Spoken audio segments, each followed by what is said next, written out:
"My turn," she said. Colonel Victor Reynolds burst out laughing, right in her face. 28 elite SEAL snipers turned to stare at the woman standing behind the observation line. A desk officer, an analyst.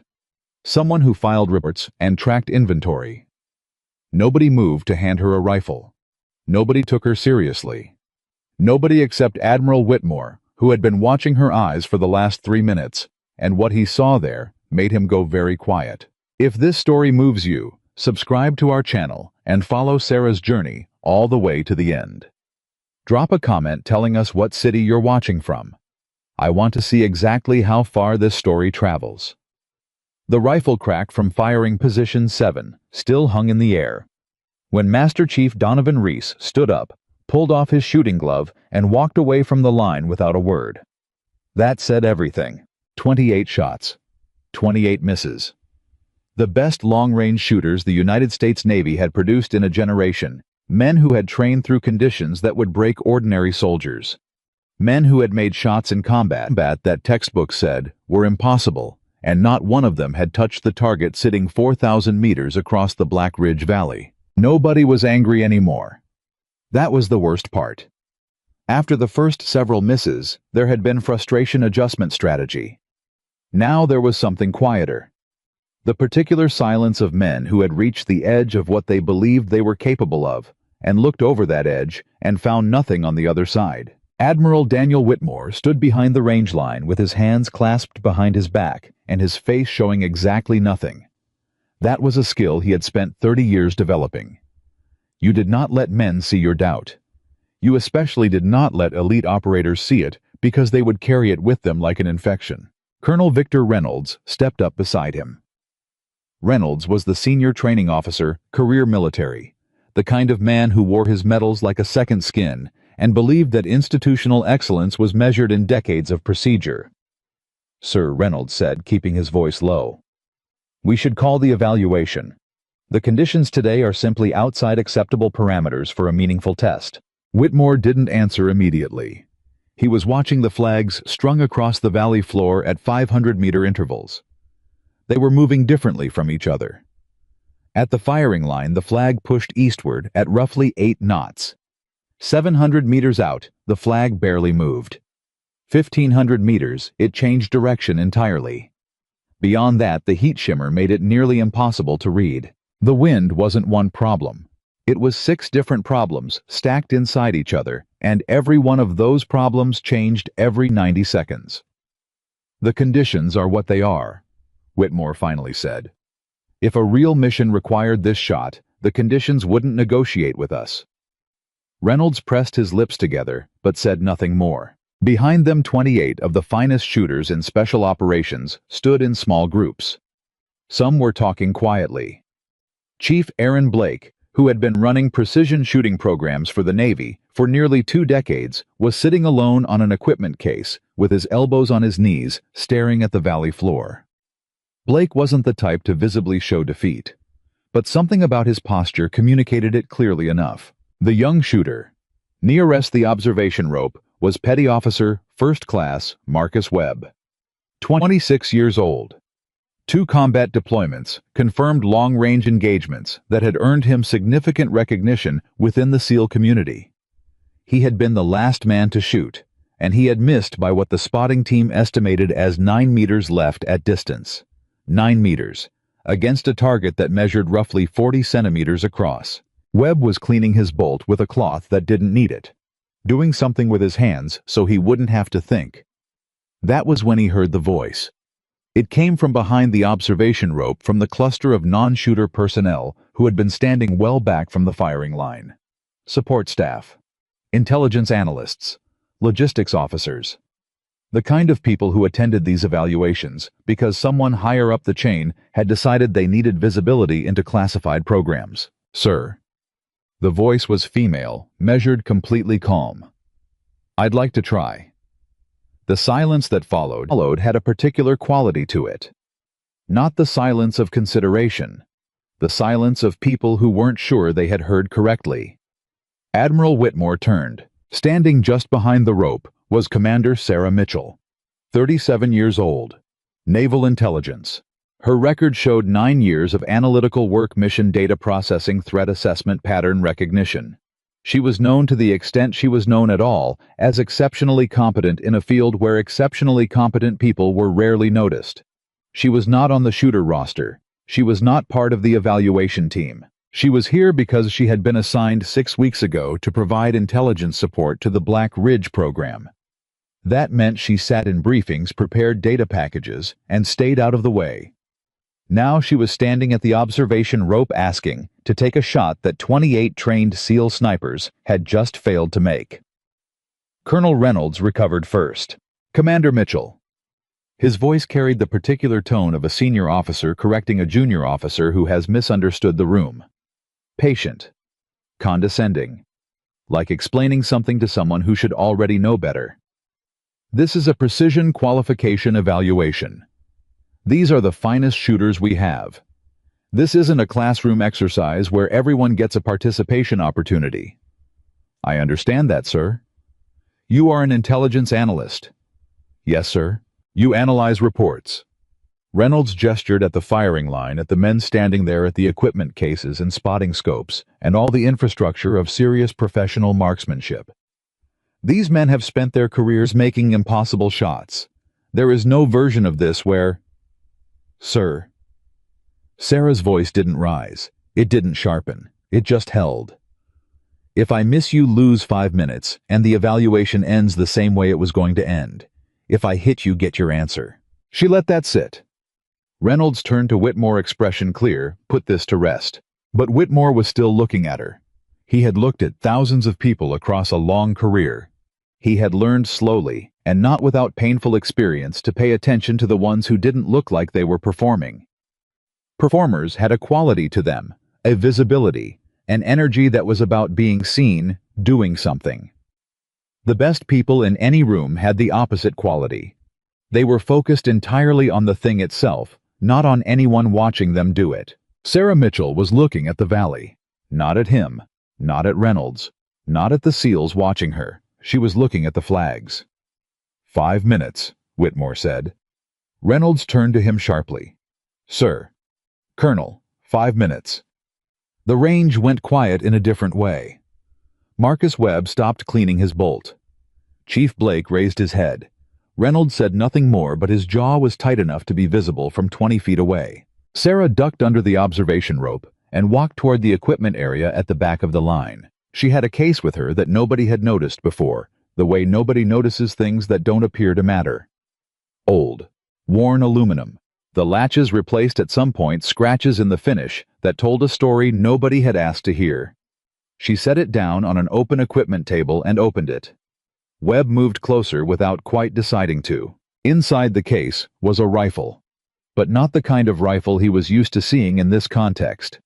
The precision platforms used by the SEAL evaluation team were the product of enormous investment, purpose-built systems, suppressed with advanced optics and custom ammunition, developed specifically for extended-range work. What Sarah lifted out was something else entirely. An older platform. The action was clearly hand-fitted, the barrel replaced at some point, with work that looked custom, but not institutional. The stock had been modified extensively by the look of it, but not recently. This was equipment that had been worked on over years, adjusted and refined through a relationship that wasn't about appearance. It looked, Webb thought, like a tool, not a showpiece.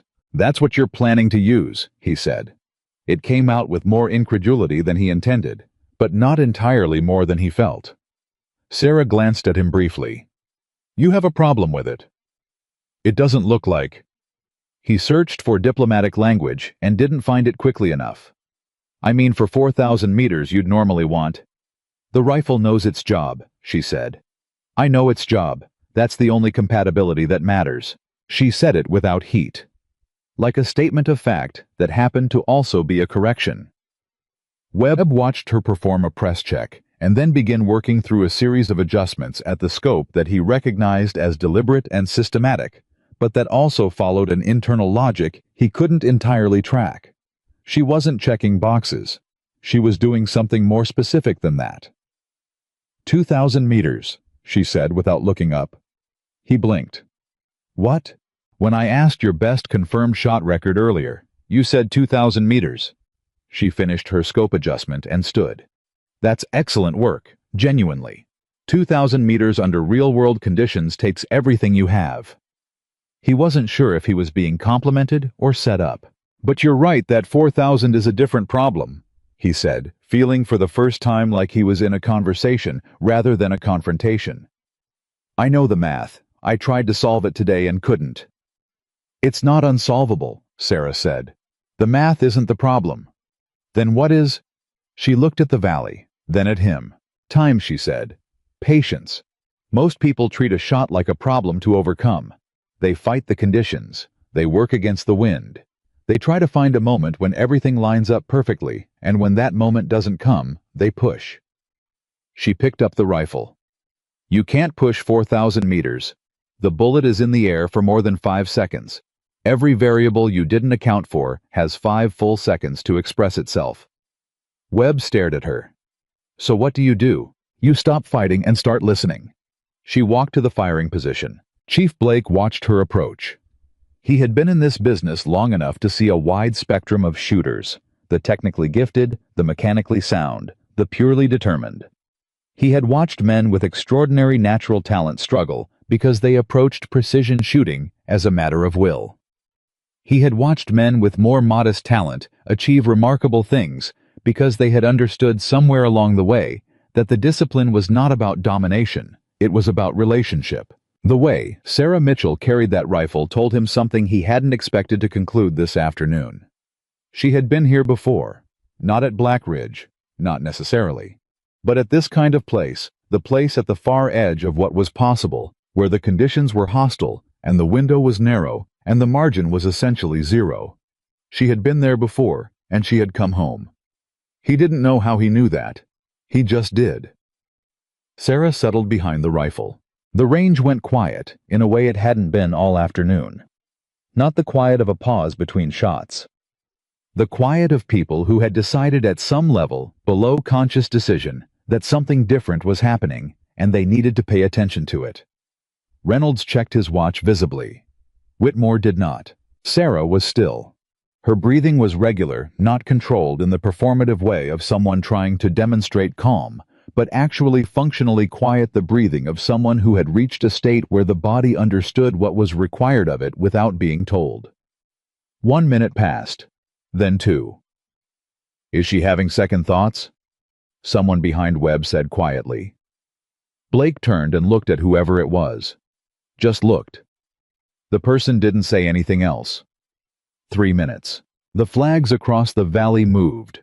Sarah's eyes tracked them. Not anxiously, not with urgency, with the quality of someone collecting data. At the firing line, the wind shifted 2 points north. Sarah noted it and continued watching. 700 meters out the flag barely stirred. She stayed with it. 1,500 meters the flag folded back toward its pole and then extended again in a different direction. She was reading a system, not a single wind, a wind system. The invisible river of moving air that ran from the firing line to the target and changed character 4 separate times along the way.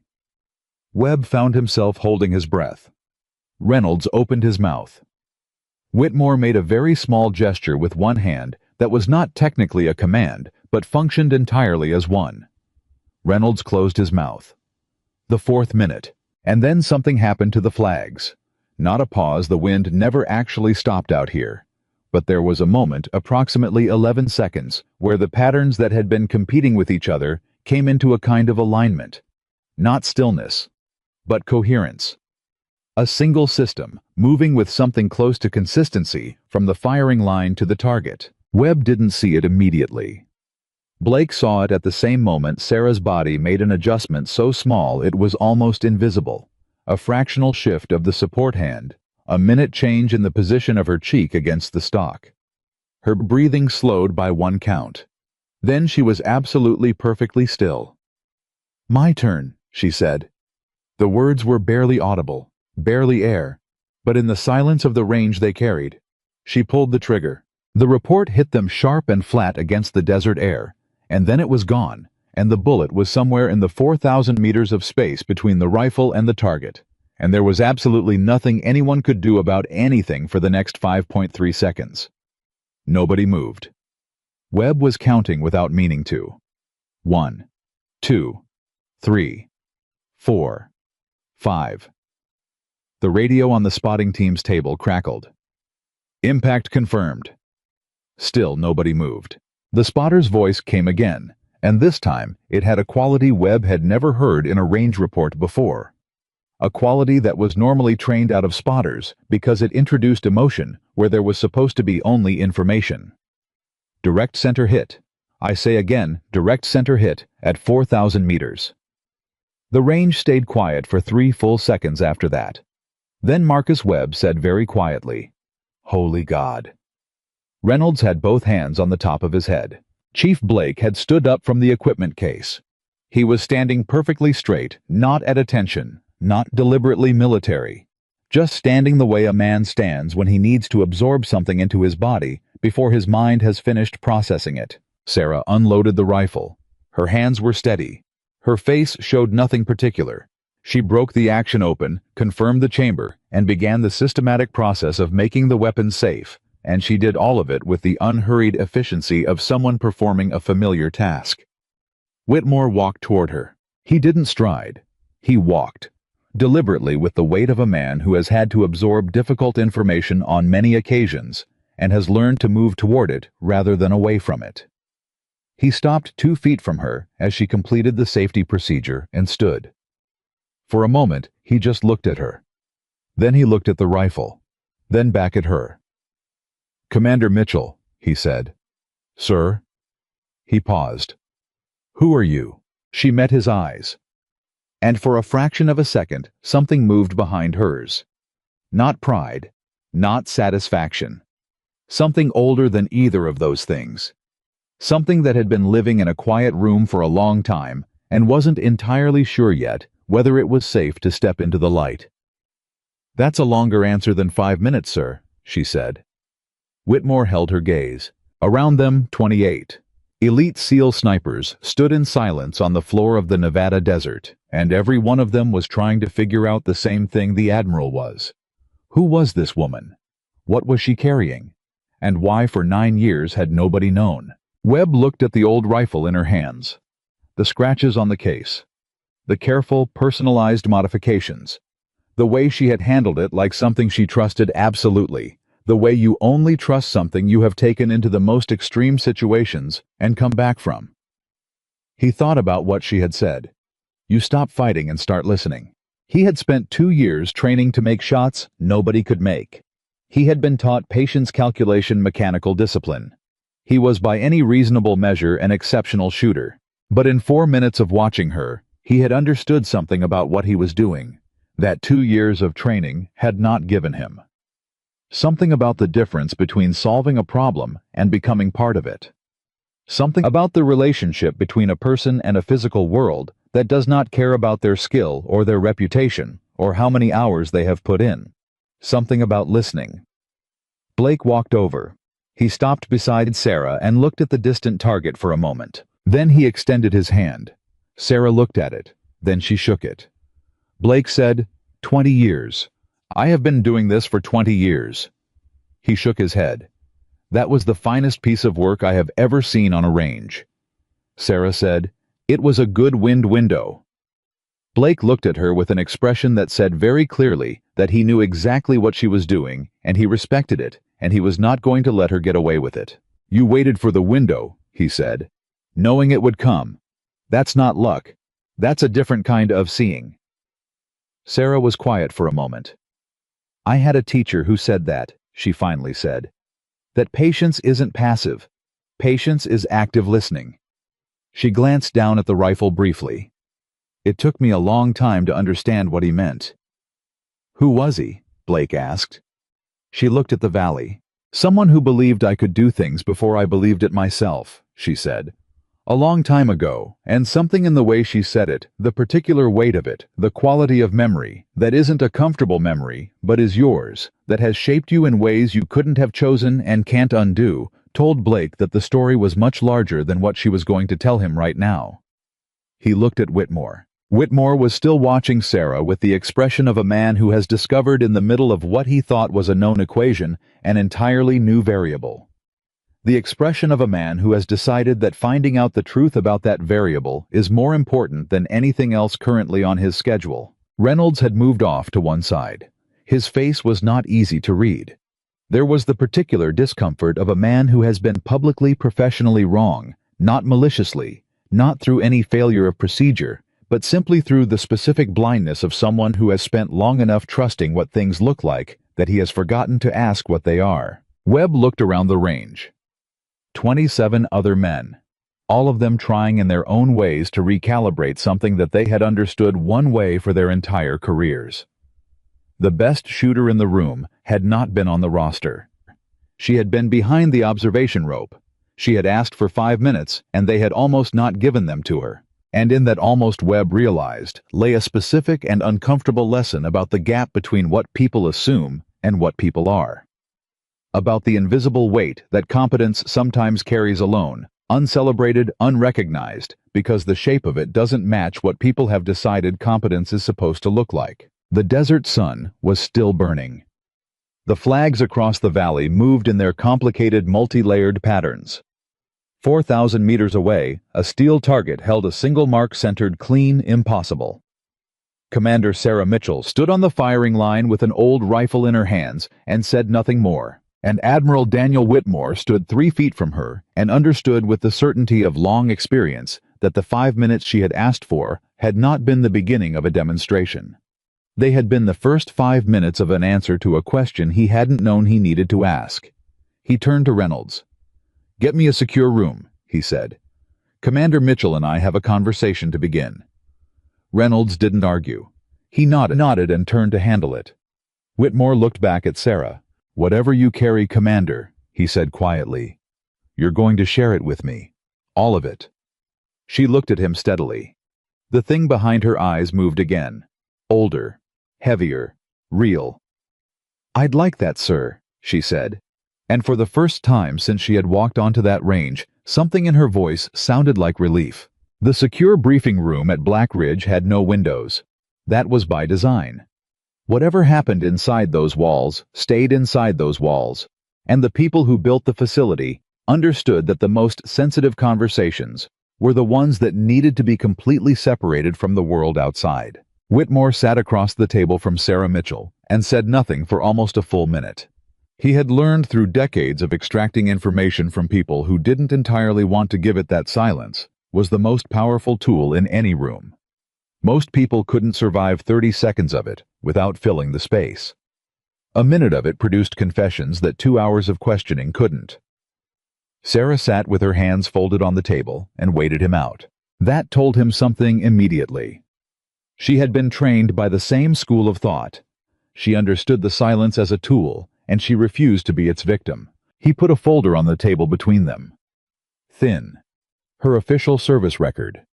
9 years of intelligence work performance reviews that described her as exceptional without specifying in what way, and an assignment history that moved her from posting to posting, with a regularity that, now that he was looking at it carefully, seemed slightly too deliberate to be administrative coincidence. "I've read this 4 times in the last 20 minutes, he said. "It tells me almost nothing useful." "No, sir," she agreed. "It wouldn't. Because the useful parts aren't in it." "No, sir." He leaned back. "How long have you been making shots at that distance?" She considered the question. Not because she didn't know the answer he could tell, but because she was deciding how much of the answer to give. "My confirmed record before today was 4,230 meters, she said. The room absorbed that. Whitmore kept his face neutral through an act of significant professional discipline. 4,200 meters. It was not only beyond anything the SEAL evaluation had attempted today. It was beyond anything in the publicly acknowledged record.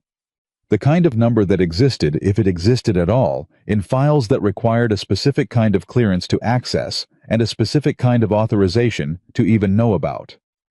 "Where?" he asked. She met his eyes. "That information is classified above my ability to authorize sharing, sir. I have TS-SCI clearance." "I know. But the program that holds that record has a separate compartment designation. I'm not being obstructive, sir. I genuinely cannot authorize the disclosure. He studied her. But the record exists. In a file somewhere, she said. Yes, sir? He was quiet for a moment. Then, what program? She looked at him evenly. I need you to ask that question through the right channels, sir. When you do, I believe you'll find the file.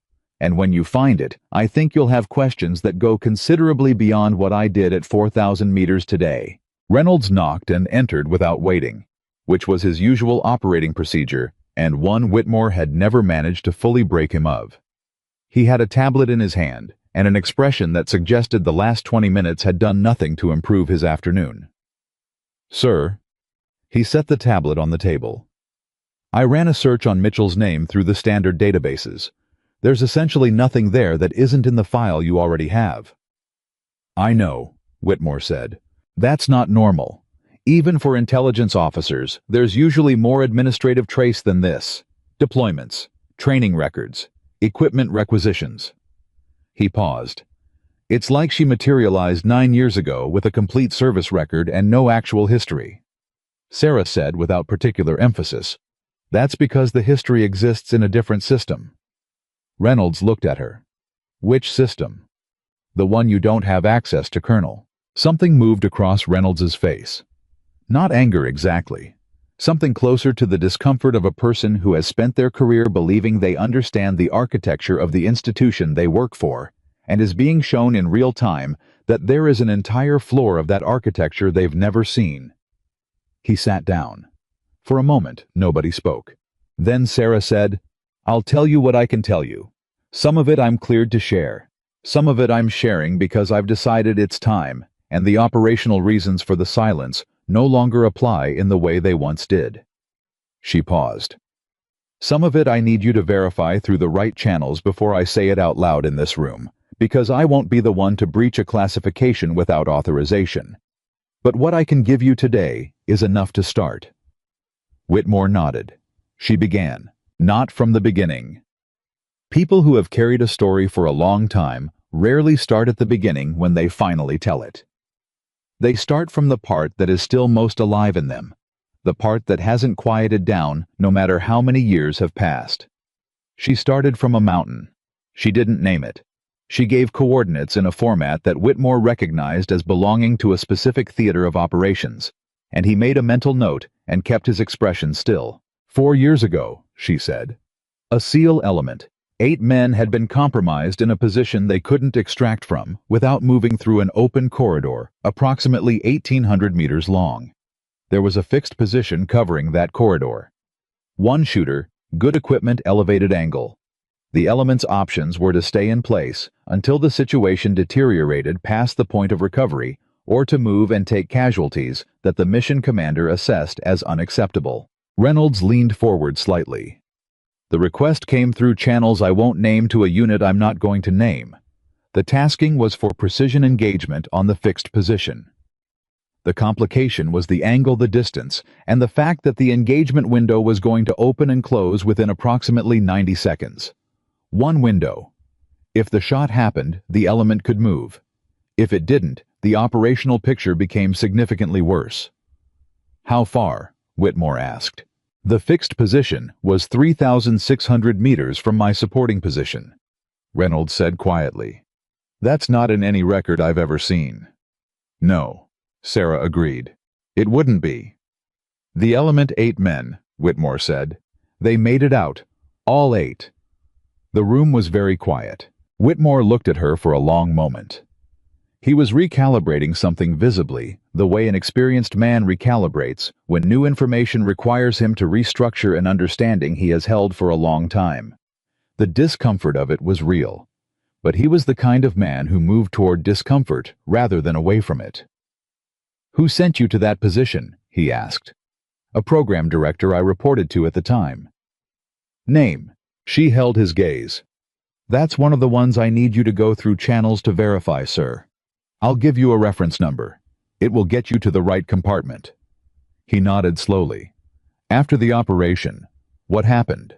And here something changed in her. Not dramatically. Not in a way that Reynolds watching her could probably have described afterward with precision. But Whitmore caught it. A particular quality of stillness that wasn't composure. That was something harder than composure. The stillness of a person who has made peace imperfectly and at great cost with something that was done to them. The operation created political complications, she said. The nature of the engagement, the location, the circumstances. There were aspects of it that certain people in certain positions did not want on record. The simplest solution was to ensure that the record didn't reflect what had actually happened. Reynolds said, they buried it. The mission was reclassified in a way that removed the precision engagement from the official account. The element reported a different extraction narrative. My role was removed from the file entirely. She paused. I was transferred within 30 days. My unit designation changed. My clearance profile was restructured in a way that made it practically impossible to connect my current assignment to my previous work. And you accepted that. Reynolds' voice had a quality in it that wasn't accusation. It was something closer to genuine bewilderment. Sarah looked at him steadily. What was the alternative, Colonel? He didn't answer. I could have refused the transfer. I could have made noise about what happened. And then what I had no documentation. The people who could verify the operation had career-level reasons to not verify it. The element I supported had been told a different version of their own rescue and had no reason to question it. She paused. I was 29 years old. I had no institutional backing and no leverage. The only thing I could do was accept the situation and continue serving. For 9 years, Whitmore said. I was still doing work that mattered, she said. The intelligence analysis, the data work. It wasn't what I had trained for, but it contributed to missions that protected people. I found a way to make it mean something. A brief pause. Most days. The last two words landed differently from the rest. Quieter. Truer. The admission of someone who has rehearsed a rational account of an irrational situation for so long that the rational account is mostly true, except for the parts that aren't, and the parts that aren't are the ones that wake you up at 4 in the morning. Reynolds was looking at the table. He had the expression of a man reassessing something he had said in a previous part of his day. Not a comfortable expression. Whitmore said, the evaluation today, the Black Ridge program, you knew about it. Yes, sir. Before the shooters failed. I knew the parameters of the evaluation when I was assigned to provide intelligence support 6 weeks ago. I knew the target distance. I knew the wind conditions this valley generates in summer. And you knew the shooters would fail. She was quiet for a moment. I thought it was likely they would encounter significant difficulty, sir. The conditions today were genuinely extreme for anyone. But not for you. I've shot in worse. Whitmore leaned forward. So why did you wait? You've been here for 6 weeks. You knew what the shot required. Why wait until 28 men had missed before you spoke up? The question hung in the room. Sarah looked at her hands on the table. Then she looked up. Because nobody asked me, she said simply. And because I learned a long time ago that offering something before anyone is ready to receive it is the same as offering nothing. She paused. I'm an analyst. I'm support staff. I'm here to provide data packages and attend briefings. If I had walked up on day 1 and said I can make the shot, your evaluation is built around what would have happened. Reynolds made a small sound that acknowledged without stating that he knew exactly what would have happened. Because he was looking at what had happened when she tried it after 28 failures, and the initial response had still been a laugh and a dismissal. Today, the conditions were right, she continued. Not because the wind was favorable, the wind was exactly as complicated as it's been all week, but because the room was ready for a different answer. Because the question had been asked hard enough that people were actually listening for an answer instead of waiting to confirm what they already believed. Whitmore was quiet for a long time. Webb had been standing just outside the briefing room when the door opened briefly, and he had caught fragments not enough to construct the full story, but enough to understand the shape of it. Enough to understand that what had happened on the range today was not a surprise development. It was the visible tip of something much larger that had been sitting beneath the surface for years. He walked away from the door and found Chief Blake standing near the equipment area, going through the after-action checklist with the systematic thoroughness that was Blake's default state. "She's been holding something back," Webb said. Not a question. Blake didn't look up from the checklist. "Most people are holding something back. I mean something specific, something big." Blake set the clipboard down. He looked at the range. 4,000 meters of desert air, and at the far end of it, a target with a single centered mark. "You know what the hardest thing is about this discipline," he said. "Not the math, not the ballistics, not even the conditions." He looked at Webb. "The hardest thing is learning to see past what you're certain of, because the moment you're certain, you stop looking." Webb thought about that. "You knew," he said slowly, "when she came to the line. You knew she was different." "I suspected," Blake said. "There's a difference. I suspected because of the way she moved, the way she held the equipment. 20 years of watching shooters, you develop a sense for it. It's not magic, it's pattern recognition." He paused. "But knowing something is exceptional and understanding why it's exceptional are two separate problems. Do you know why now?" Blake picked up the clipboard again. "I know more than I did this morning, and less than I'll know tomorrow. That's how it usually goes." He paused. "But here's what I can tell you for certain. That woman didn't make that shot because she got lucky with a wind window. She made that shot because she understood something about patience that most shooters spend their entire career trying to learn and never fully get there." Webb looked at the briefing room door. "And someone buried that."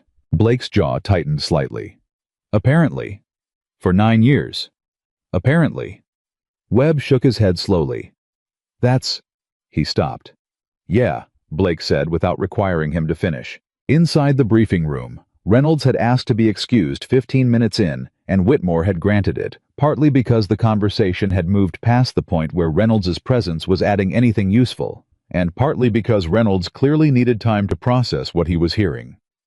Whitmore had watched him leave and then turned back to Sarah. "The reference number," he said. "The one that gets me to the compartment." She recited it from memory. 12 digits and a letter code. She said it once evenly, and he wrote it down without repeating it back, because that was how you handled compartmented information in a room that wasn't formally secured for it. "How long will it take?" she asked. "To access the compartment a few days to route the request properly. Maybe a week if there's resistance." He studied her. "Is there likely to be resistance? There are people who would prefer the file stay buried," she said. "I don't know if any of them are still in positions where they can resist your request. Some of them have retired. Some have moved on." A pause. "Some of them may not want to become the story that comes out when the file opens." "That's not my problem to manage for them," Whitmore said.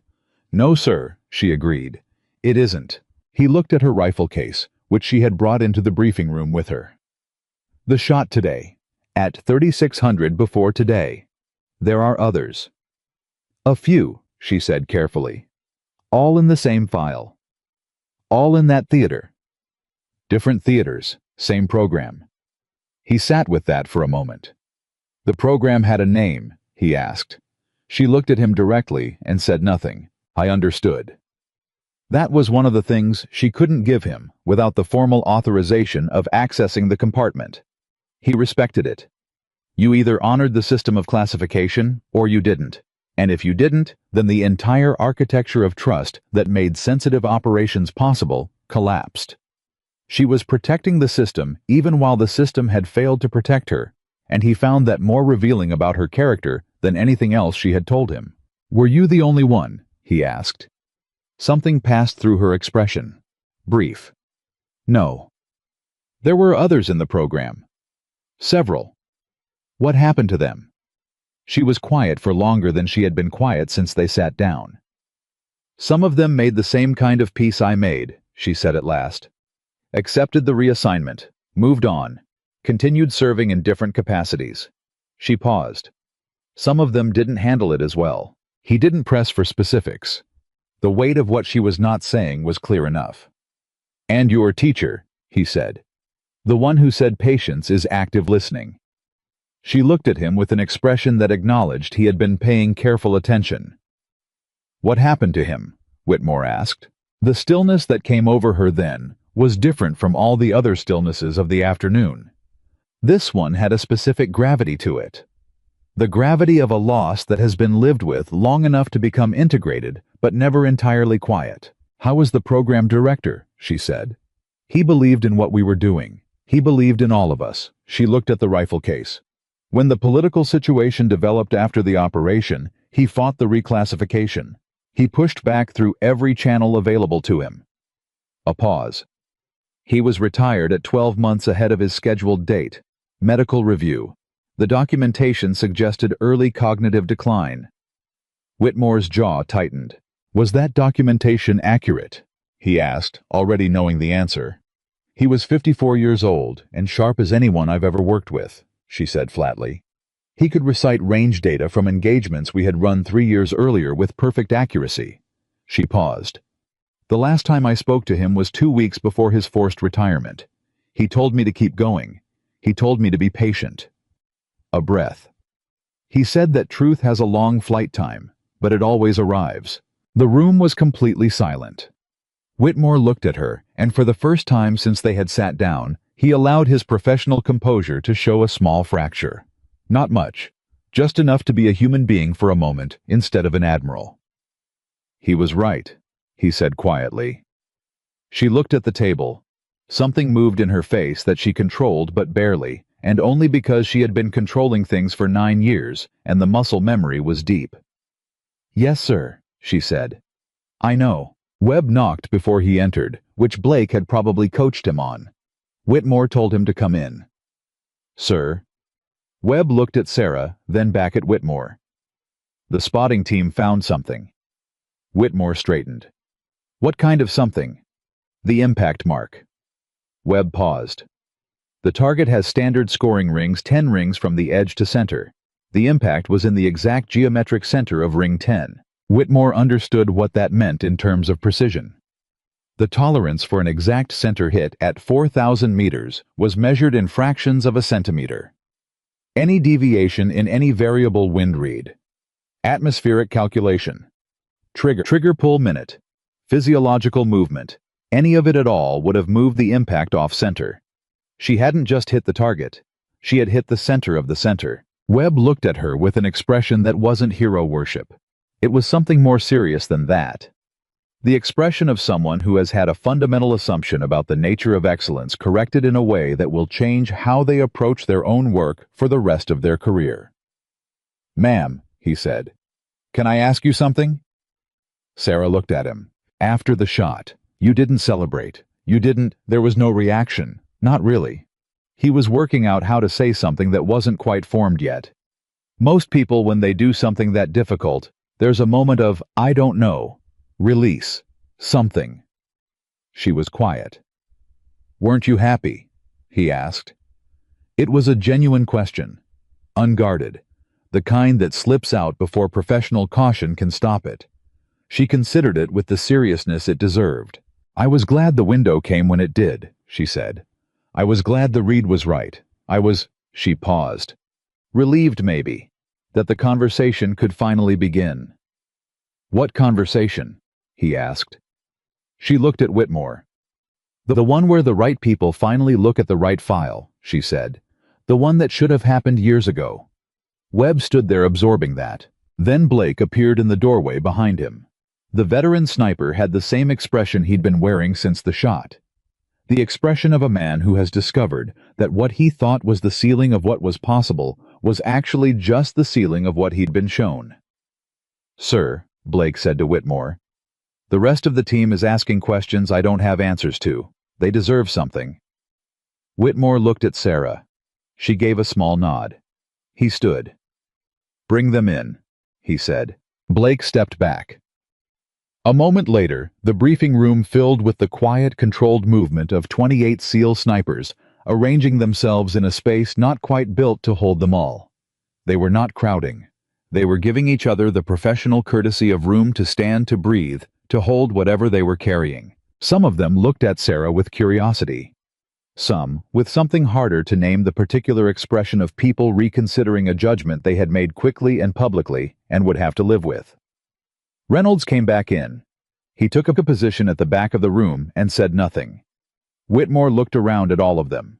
"What happened on this range today," he said, "is going to require a number of conversations with a number of people in the coming days. Some of those conversations are above the clearance level of most people in this room. What I can tell you is this." He paused. "The asset you watched perform this afternoon is not a surprise development. She is not an anomaly. She is the product of a program and a level of training that some of you didn't know existed because it was designed that way." He let that sit. "The full story will come out through proper channels, but I want you to hear from me directly right now that what you assumed about Commander Mitchell before she stepped to the firing lines today was wrong, and I want you to carry that lesson." He looked around the room. "Not because it's embarrassing that you were wrong," he said, "but because the assumption that kept you from seeing clearly the assumption about what exceptional looks like and where it comes from and who is allowed to carry it, that assumption is a vulnerability. In this work, vulnerabilities get people killed." The room was absolutely still. Whitmore looked at Sarah. She was looking at the floor, not in shame. In the complicated private territory of a person who has waited for something for a very long time and is now experiencing its arrival, and finding that the experience is not what they expected. Not triumph. Not vindication exactly. Something more complicated and more human than either of those things. Webb was the first one to do it. He straightened, squared his shoulders, and looked directly at her. "Ma'am," he said, "I apologize for what I said at the line." She looked up. He held her gaze. "You were right that 4,000 meters is a different problem. But so is judgment. And mine was wrong today." 27 other shooters were watching. Not performing. Actually watching. Waiting to see how she would answer. She looked at him for a long moment. "You were working with the information you had," she said. "So was I." A pause. "Now we have more. That's how it's supposed to work." Blake, standing near the wall, let out a slow breath. Outside, the desert was cooling toward evening. The flags across the valley were moving in their complicated, multi-layered patterns. The same wind system that had confounded 28 expert shooters, now moving through the space with total indifference to what had happened there. But something had changed in that space. Not the wind, not the distance, not the physics of the problem. Something about who was in the room to face it. Whitmore picked up the reference number he had written down and looked at it. 12 digits and a letter code. The address of a file that had been sitting quietly for 4 years in a compartment that most people didn't know existed, holding a story that had been carrying itself in silence for all that time. He thought about what Sarah had said, what her teacher had told her before he was forced out of the work he had dedicated his career to. Truth has a long flight time, but it always arrives. He folded the paper and put it in his breast pocket. Tomorrow, he would make the call. He would begin routing the authorization request. He would start pulling on the thread that he already understood, with the certainty of long experience, was attached to something much larger than a shooting evaluation in the Nevada desert. Tonight, he had one more question. He looked at Sarah. "The rifle," he said. "Your teacher, did he give it to you?" She looked at the case. For a moment, her face showed something that she didn't try to control. "He built it," she said. "For me. Specific to how I shoot." A pause. "He said every shooter deserves a rifle that knows them as well as they know themselves." Whitmore nodded, and didn't ask anything more, because some things didn't need to be asked. They just needed to be understood. And in that room, at the end of a day that had begun as a standard evaluation and become something considerably more important. Whitmore understood enough. The rest would come. He would make sure of it. The authorization request took 4 days. Whitmore had expected resistance. What he got instead was silence, which was worse.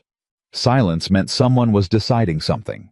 Silence meant the request had reached a level where people who had career-level reasons to keep a file closed were now aware that someone with sufficient rank was trying to open it.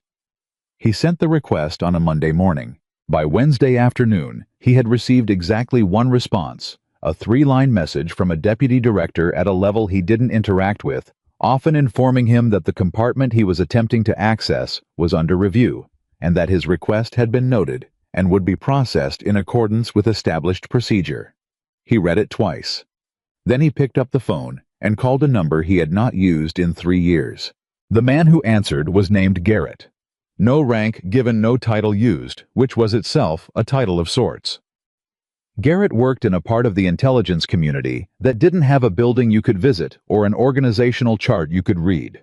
He was the kind of person that senior military officers occasionally needed and rarely acknowledged needing. "I sent an access request 4 days ago," Whitmore said. "Someone is sitting on it." "I heard," Garrett said. "You heard. These things travel, Admiral, especially when the compartment in question has been quiet for 4 years and suddenly someone with your rank is knocking on it." A pause. "Who showed you the reference number?" "That's not information I'm sharing." "Fair." Garrett was quiet for a moment. "The compartment exists. The people who built it are mostly retired. But retired doesn't mean uninvested. Some of them still have relationships with people who can slow things down. How long can they slow it down?" "Depends on how loud you want to be about this." Whitmore looked at the reference number written on the paper in his breast pocket. He had been carrying it for 4 days. "I want the file open by Friday," he said. Garrett made a sound that wasn't quite a laugh. "That's ambitious. I have 28 SEAL snipers sitting on a range evaluation that has been functionally invalidated by events, and I have a commander with a service record that doesn't reflect reality, and I have a program that apparently ran successful precision operations in at least 2 theaters and was then buried for political reasons." He paused. "Tell me what level of loud I need to be." "Give me 24 hours, Garrett said. He hung up. Whitmore set the phone down and looked across his desk.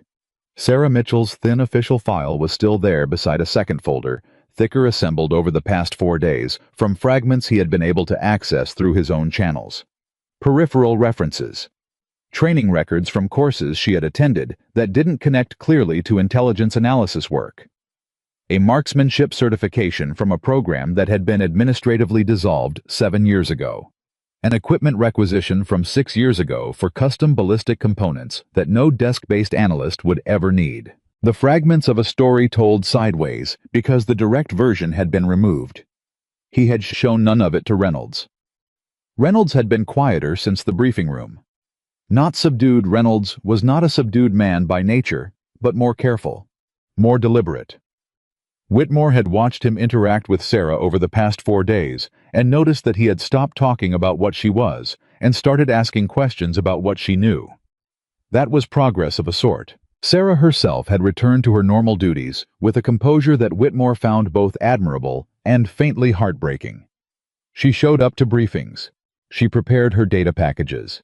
She answered questions from the intelligence side of the evaluation with the same precise, unhurried competence she apparently brought to everything. And she waited. Not passively. Actively in the way she had described patient listening, not absence of engagement. On Thursday morning, Garrett called back. "The file opens at 1400 tomorrow," he said. "You'll have a secure terminal connection and a read authorization for yourself and up to 2 additional personnel. The originals stay in the compartment. You'll be reading a certified copy." What changed? The people who were sitting on it ran the math, Garrett said. Blocking an admiral's access request is manageable. Blocking it while someone at your level is making phone calls to people like me is a different calculation. The cost of the resistance was becoming higher than the cost of whatever the file contains. "Do you know what the file contains?" "Some of it," Garrett said. "Enough to tell you that you're not going to enjoy reading it." "I didn't expect to." "No," Garrett said. "But you should know the person who showed you the reference number. She has been carrying the weight of that file for 4 years, without institutional support, without acknowledgement, and without any indication that anyone was ever going to come looking." A pause. "Whatever is in it, she earned the right to have it read by the right person."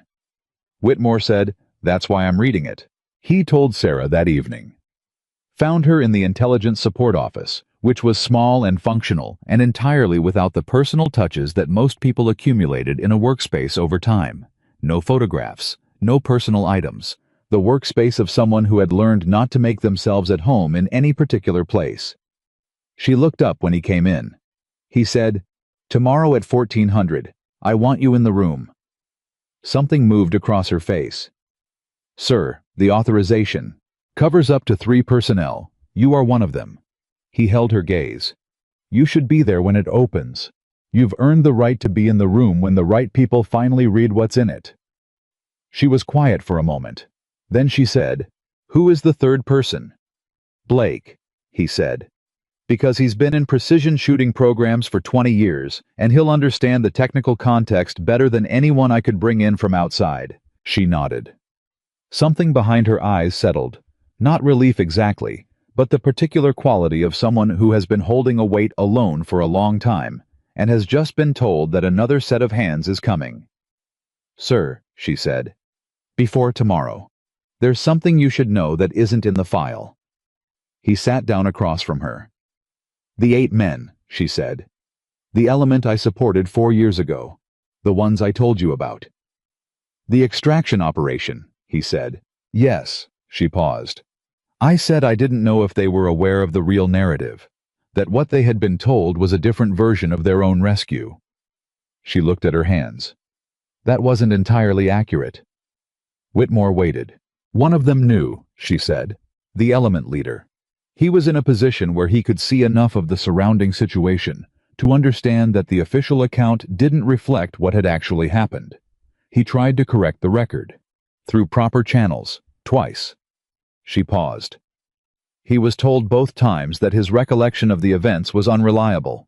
Post-mission stress. Standard language." Her voice was flat, not because she had no feeling about it, but because she had processed the feeling many times already, and what remained was the shape of it without the acute edge.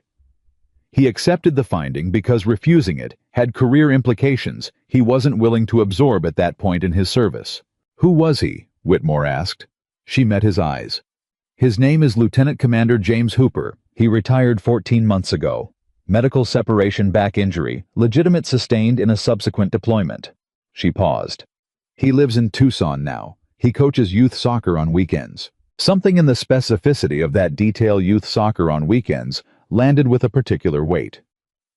The picture of a man who had taken his exceptional capability, and his buried knowledge, and his unanswered questions, and found a quiet life to put them inside.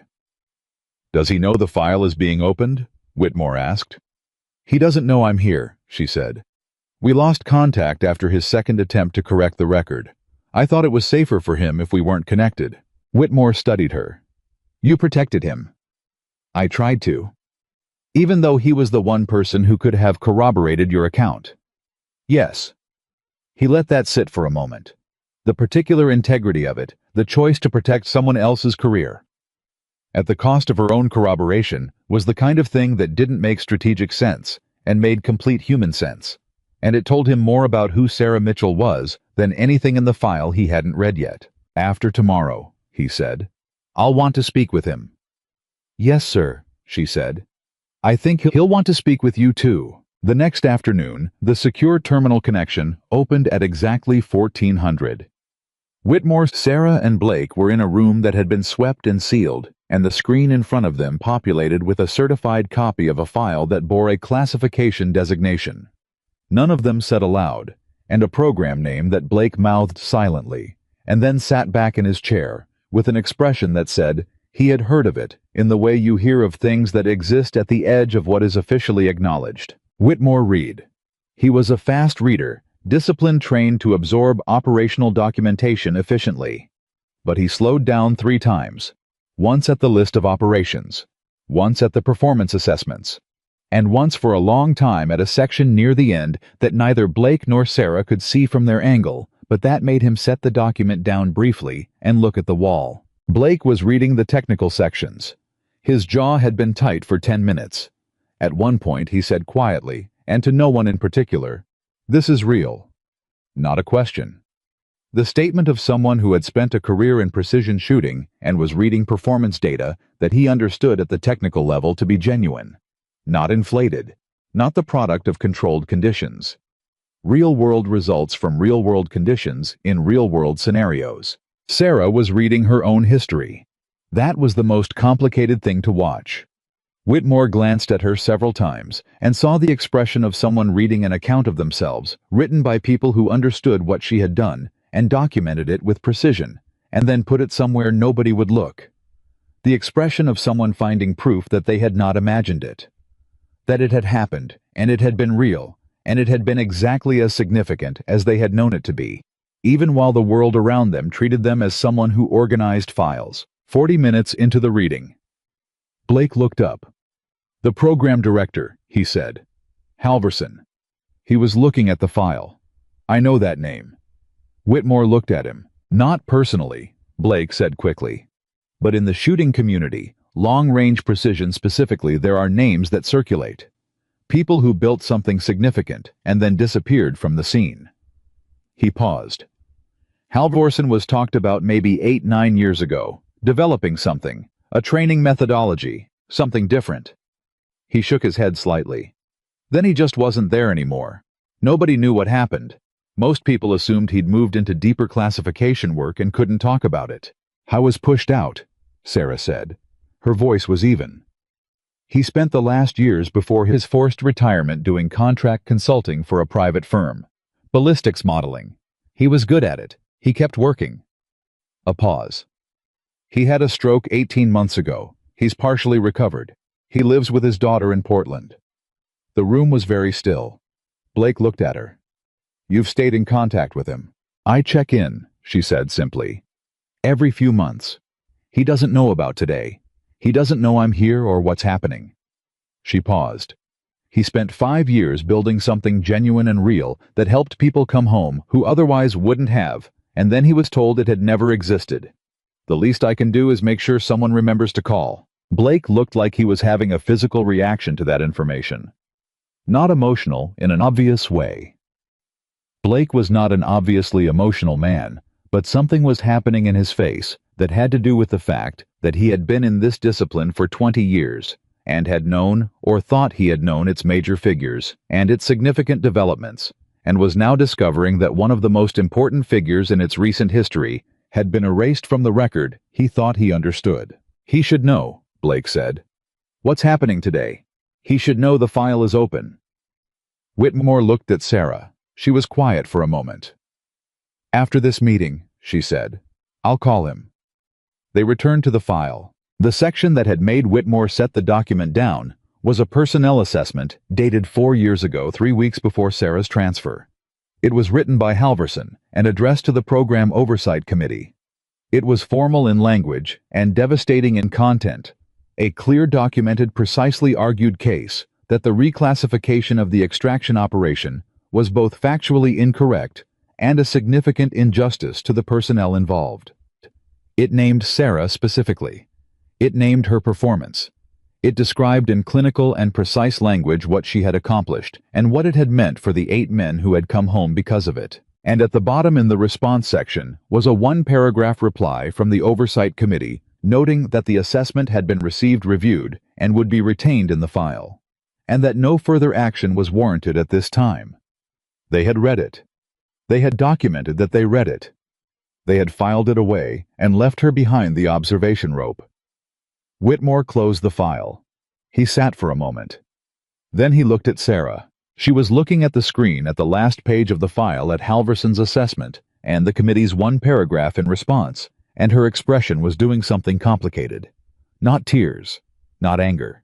Something that was a long time past both of those things, and had arrived at a place that was harder to name, the expression of someone who has known the truth and lived with no one else knowing it, and is now sitting in a room where the right people finally know and is trying to understand what that changes and what it doesn't. 4 years, Blake said quietly. Nobody answered. There wasn't an answer that was adequate. Whitmore stood. I'm calling the Deputy Chief of Naval Operations this afternoon. Today. He picked up the certified copy protocol sheet. This file is being transferred to an active review. The reclassification is going to be examined. The personnel record correction process is going to begin. Sarah looked at him. That could take longer than it should, yes, he said. But it's beginning today, with my name on it. He paused. And Halverson's assessment is going in as primary documentation. His name goes back on this. Something moved in Sarah's face, swift and deep, and she controlled it but not entirely, and not immediately. Blake was already on his feet.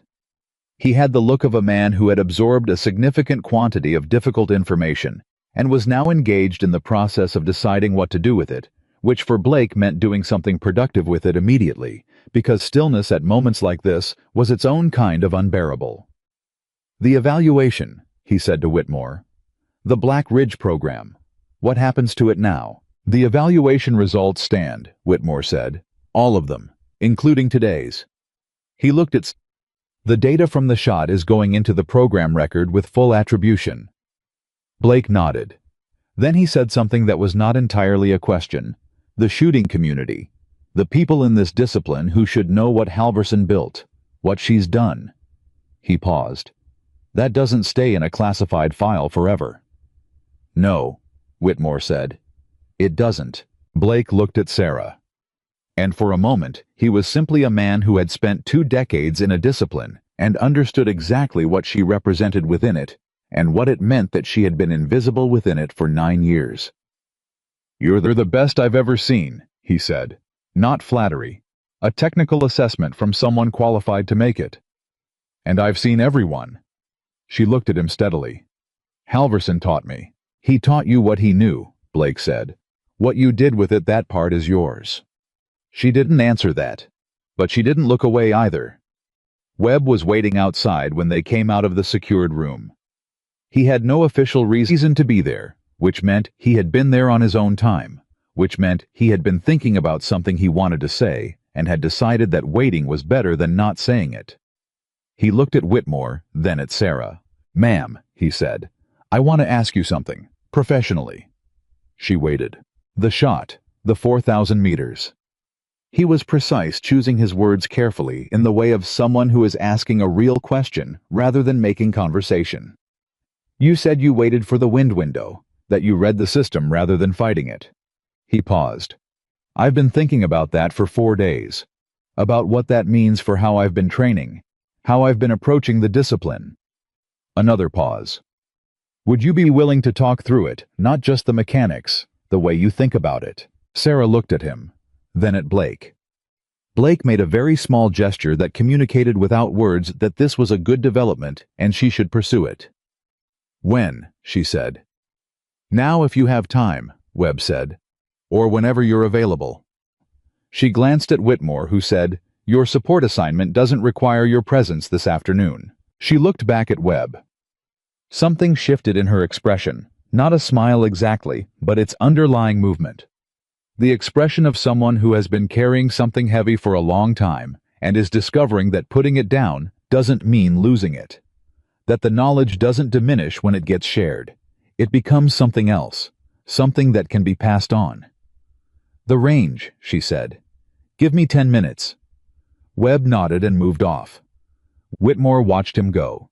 Then he looked at Sarah. "Before you go," he said, "the phone call to Halverson." He paused. "Tell him I'd like to speak with him when he's ready. Not formally, not procedurally. Just 2 people having a conversation about something that matters." She understood what he was really saying. That he wasn't going to let this become a process that processed its way into abstraction.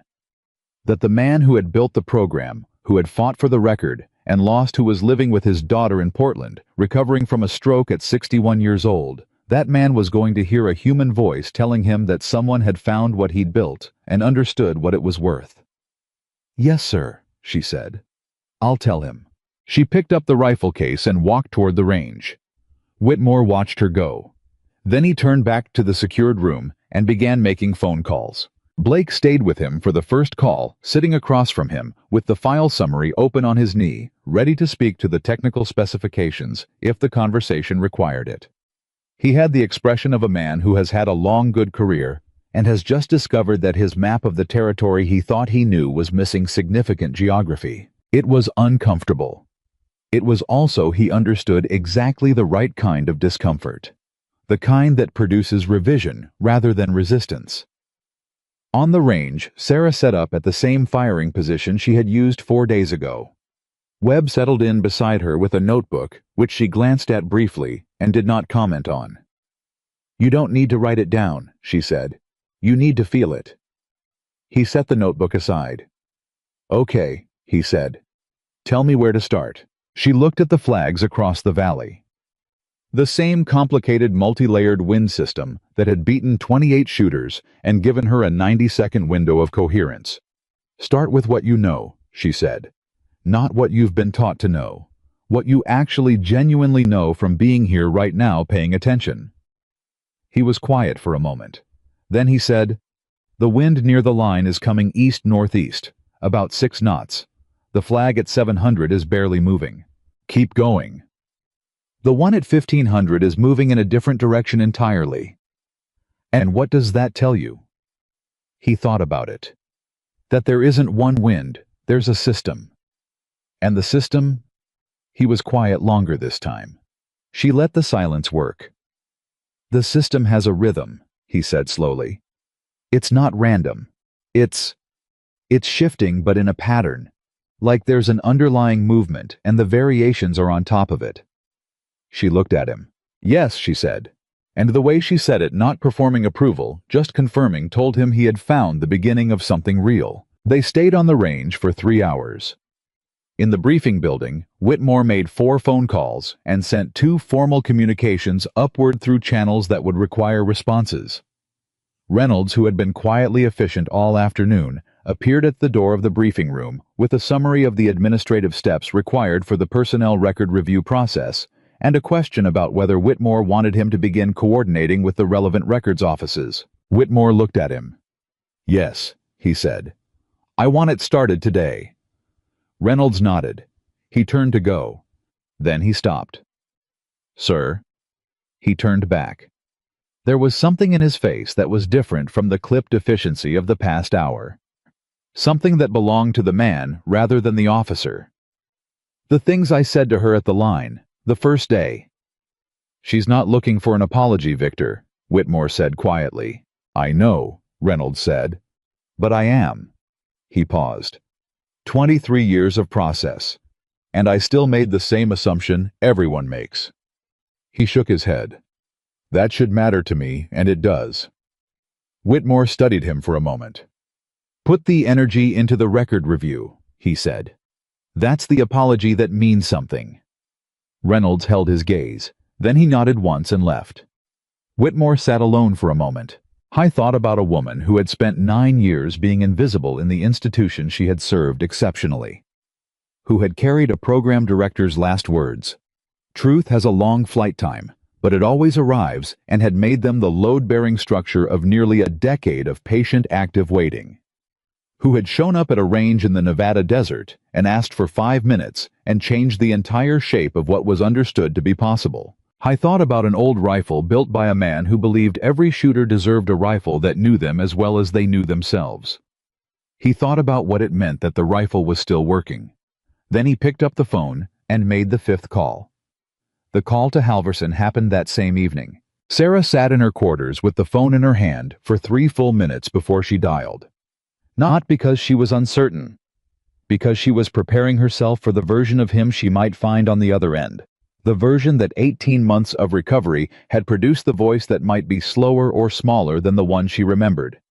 The one that had said, "Patience is active listening," with the particular authority of someone who had built that understanding through years of actual practice. She dialed. His daughter answered. Young woman, early 30s, the same brisk efficiency in her voice that Sarah had noticed the 2 times she'd spoken with her before. She said her father was awake and would want to take the call, and a moment later there was the soft sound of a phone being transferred.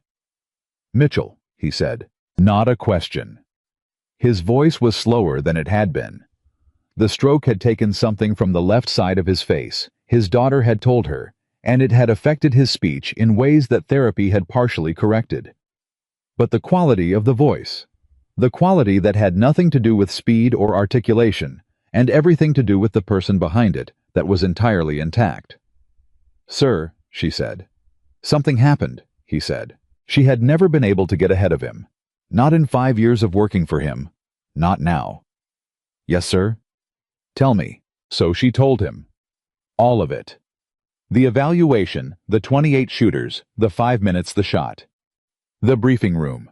Whitmore's authorization request. The file opening. She spoke for nearly 20 minutes without significant interruption, and he listened, the way he had always listened completely, without rushing her, without inserting himself into the narrative before it was ready for him. When she finished, there was a long silence. Then he said, the center of the ring. Of everything she had told him, that was what he focused on first. Yes, sir, she said. That's what the spotter reported. Another silence, and then he made a sound that she recognized after a moment as a laugh. Quiet, brief, the laugh of someone who has been given something they weren't expecting and isn't quite sure what to do with the feeling it produces. I told you the rifle knew its job, he said. You told me a lot of things, she said. Most of them turned out to be right. Most of them. Something warm in that.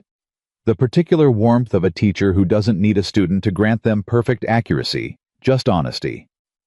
What did I get wrong? She thought about it seriously the way he would want her to. You told me the institutional memory would be shorter than I expected, that once people moved on the story, would surface on its own. And it didn't. It needed help. He was quiet for a moment. You gave it help. Someone gave me the room, she said. Whitmore. He was ready to hear it. You found the wind window, Halverson said. She smiled, and even though he couldn't see it, something in the quality of her silence communicated it. He wants to speak with you, she said. Whitmore, not formally. He said just two people having a conversation about something that matters. The silence that followed was different from the other silences. Fuller. The silence of someone receiving something they had stopped expecting to receive. He read the assessment, Halverson said finally. He read everything. So did Blake Chief Aaron Blake, senior precision shooting instructor, 20 years in the discipline. He knew your name. He said you were talked about in the community before you disappeared from it. A long pause. Talked about, as someone who built something significant. She paused. He was right. Halverson didn't answer that immediately. When he did, his voice had a quality she hadn't heard from him in a long time. Not grief exactly. Something that was on the far side of grief, where you go when you've spent enough time with it, that it no longer defines the landscape, but is simply part of it. The 8 men, he said. They should know. Hooper already knows, she said. At some level. Whitmore is going to contact him. Not just Hooper, all of them. A pause. They came home, Mitchell. They have a right to know the full account of how. I know, she said. That's part of what the record review will establish. He was quiet again. Then, how are you not the file? Not the shot. You. She looked at her hands. The rifle case was on the floor beside her bed where it always was. She had slept near it for years, not as a weapon, not as equipment, but as the physical object most associated with the person she actually was, rather than the person her reassigned record said she was. I'm tired, she said. And I'm okay. Both of those things are true at the same time. Yes, he said. That's how it usually feels, when the waiting is over. She stayed on the phone with him for another 30 minutes. They talked about small things, his recovery, the physical therapy, the grandchildren. His daughter was starting to discuss wanting someday. Normal human things that existed alongside the extraordinary weight of the larger story and were not diminished by it. At the end, he told her to sleep well, and she told him she would try. She set the phone down and sat in the quiet. Then she lay back and for the first time in 4 days fell asleep before midnight. Whitmore called James Hooper on Friday morning. He had thought carefully about how to begin that conversation. Hooper was a private citizen now. 14 months out of service. Back injury. Legitimate separation. Building a civilian life in Tucson that had its own structure and its own value. He had tried twice through official channels to correct a record and been told both times that his recollection was unreliable. Walking back into that was not something a reasonable person would do without significant cause. Whitmore identified himself, gave his rank and current position, and then said, I've read the file. Silence on the other end. The real file, Whitmore said. The compartmented one. The one that has the correct account of what happened. Another silence. Longer. How? Hooper said. One word. Not a question about the mechanics. A question about whether this was actually happening. Someone showed me the reference number, Whitmore said. Someone who has been waiting a long time for the right person to use it. He heard Hooper's breathing change. Mitchell, Hooper said. She didn't tell you she was here. We never lost contact. I thought she'd... He stopped. She protected me. She thought staying away would protect me. It may have, Whitmore said. The people who reclassified the operation were not gentle with the people who pushed back. You know that. I was told my memory of my own mission was unreliable, Hooper said, and something in his voice, controlled and level, and absolutely devastating, communicated what 4 years of carrying that had cost him. I was in that position. I saw what happened. I knew what saved us, and I was told that my account of it was a product of stress. I know, Whitmore said. The men in my element. His voice had tightened. Some of them have asked me, over the years. The extraction didn't fully add up for them either, but the official account was, it was plausible. I let it stand because the alternative was fighting a wall I'd already hit twice. He paused. I've been carrying that. Then let me carry some of it now, Whitmore said simply. The record review has begun. Your element's extraction is going into the official history with the correct account. That means Mitchell's name goes in, her role goes in, what she did goes in. He paused. And your original reports, the ones that were dismissed, are going in as documentation of the reclassification process. Hooper was quiet for so long that Whitmore almost spoke again. Then, can I ask you something, Admiral? Yes. The shot she made, whatever prompted this, was it the Black Ridge evaluation? Yes. She made the shot. She did. Another pause. At what distance? 4,000 meters, Whitmore said. Direct center hit. 28 SEAL snipers had attempted it before she asked to try. The sound Hooper made was not quite a laugh and not quite a sob, and was entirely the sound of someone who has believed something strongly in the face of institutional contradiction for 4 years, and has just been handed evidence that the thing they believed was true. She's the best I've ever seen, he said. His voice had cracked very slightly on the last word, and he didn't try to hide it. In that position, at that distance, in those conditions, if you knew what she was working with, the angle, the environmental factors. He stopped. There was no one else who could have done it. I knew that then. I know it now. I know it too, Whitmore said. That's why her name goes in the record, permanently and correctly. He let Hooper have a moment. Then he said, She told me you might be willing to speak with the element, the full account, from you. A long pause. They deserve to know. Yes. Set it up, Hooper said. Whatever format makes sense, I'll be there. When Whitmore arrived at the range that afternoon, something had shifted in the atmosphere of Black Ridge that was difficult to quantify precisely, but impossible to miss. The evaluation had been technically suspended, pending the administrative review, which meant the 28 SEAL snipers were in a holding pattern, not dismissed, not yet reassigned, occupying the particular professional limbo of people waiting for institutional machinery to complete its work. What they were actually doing was spending time with Sarah Mitchell. Not formally. Not as any kind of organized activity. But Webb had started something the day before on the range, and it had spread the way. Things spread in small professional communities where people are paying attention. One conversation observed by 2 others who started their own conversation, which drew in 3 more. By Friday afternoon, there were 11 shooters on and around the range with Sarah, and what was happening looked from a distance like a training session, but from closer was something more complicated than that. It was a conversation about seeing. About the gap between what people are trained to perceive and what is actually there when the training assumptions are stripped away. Blake was in the middle of it, not as a student. He was too senior and too experienced for that framing to be accurate, but as someone who had recognized a peer. An equal in the discipline. Someone whose depth in it matched his own from a different angle, and the collision of those 2 angles was producing something genuinely new. Reynolds was watching from a distance. He had been watching for 2 days in the particular way of a man who has undergone a significant revision of something he believed and is now in the uncomfortable process of rebuilding the structure. He walked up beside Whitmore. "The program review," he said. "I spoke with records this morning. The administrative pathway for correcting the service record is going to take approximately 4 months. Standard processing timeline. Can it be expedited?" "I've already submitted the request," Reynolds said. "With your authorization, if approved, we're looking at 6 to 8 weeks. Whitmore nodded. "Push it." Reynolds was quiet for a moment, both of them watching Sarah work through something with a young shooter who had asked a question about reading atmospheric layers. Her hands were still. She didn't gesture when she explained a habit of someone who learned to communicate through precision rather than expression.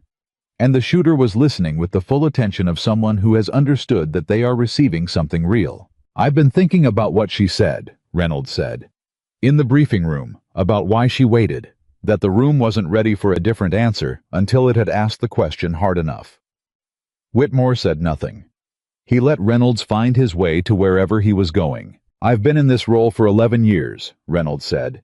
"Training officer, evaluation coordinator. I've watched a lot of people come through this range." A pause. "I don't know how many times I've been the reason someone didn't get the 5 minutes." It was a statement that cost him something to say. Whitmore could hear the cost in it. "You can't recover the ones you didn't see," Whitmore said. "You can only change how you look from here." Reynolds turned that over. "That's a more generous framing than I deserve." "It's an accurate one," Whitmore said. "Generous would be pretending it doesn't matter. It matters. But the question is what you do with that." Reynolds looked at the range. "I'm putting together a proposal. A modified evaluation protocol for future precision programs. Something that separates assignment category from participation eligibility at the assessment level." He paused. "No one is assumed incapable because of where they've been assigned." Whitmore looked at him. "She's not the only one," Reynolds said quietly. "That's what I keep coming back to. She's the one we saw. How many others have we missed because the evaluation didn't make room for the possibility?" It was the right question. Whitmore had been carrying a version of it himself since the day of the shot. The specific discomfort of institutional responsibility, not personal fault, but systemic contribution. The way good people operating inside structures that have unexamined assumptions perpetuate outcomes that none of them individually would choose. "Put the proposal together," he said. "Send it to me when it's ready." Reynolds nodded. "Yes, sir. On the range." Sarah had shifted from the atmospheric discussion to something else. The young shooter had asked a question that Whitmore couldn't hear from this distance, but whatever it was had produced a pause from her. Not a hesitation, but the pause of someone deciding how much of the real answer to give. Then she said something that made the shooter go very still. Whitmore walked closer. "The fear," she was saying. "That's what nobody tells you. Not fear of missing. Fear of what happens if you don't miss.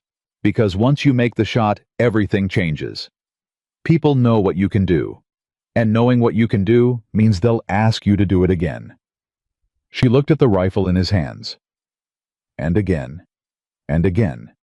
Until the thing you're capable of becomes the thing that defines you, and you stop being a person and become a function. The shooter. His name was Carver. One of the younger members of the team looked at her with the expression of someone hearing something they didn't know they needed to hear. "Is that what happened to you?" he asked. She was quiet for a moment. "It was starting to," she said. "And then the situation changed in a different way, and I became invisible instead, which was its own kind of problem." A pause. "But at least when you're invisible, you get to be a person inside the invisibility." Carver thought about that. "How do you protect it, that the person inside?" She looked at him seriously. "You protect it the same way you protect any long-range asset. You don't expose it unnecessarily. You don't let every situation demand everything from it. You choose your moments." She paused. "And you find the people who know what it is and can be trusted with it. Even if there are only 2 or 3 of them. Even if it takes years." Carver nodded slowly. "Halverson," he said.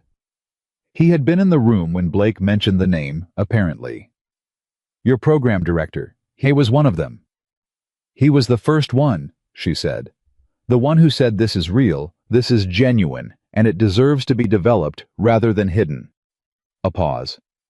That kind of person is rare. When you find them, you hold on. Blake appeared beside Whitmore. He had drifted away from the group and now stood beside the Admiral with his arms crossed and the expression of someone who has been processing something large. "She's teaching them," he said quietly. Not a complaint. A statement of something he was watching with a quality that was close to reverence. "Yes," Whitmore agreed. "Not just the technical work, the framework, how to think about it." He shook his head slightly. "She's been holding this for 9 years, and she's just giving it away." "That's what it's for," Whitmore said. Blake was quiet for a moment. "Halverson built a program that was supposed to do this. Train people, develop the methodology, expand it." He paused. "It got buried. But the thing he built in her that didn't get buried, she's been carrying it all this time." Whitmore looked at Sarah. She had moved on from the conversation with Carver and was now standing with Webb, who had a notebook again. He apparently couldn't help himself, and she was not telling him to put it away this time. She was watching him write something, and there was an expression on her face that was the cleanest thing Whitmore had seen all week. Not complicated, not layered, just present. The expression of someone who is exactly where they are supposed to be, doing exactly what they are supposed to be doing after a very long time of being somewhere else entirely. The twist came on Saturday morning, and like the best of them, it arrived quietly through a phone call dressed as administrative information.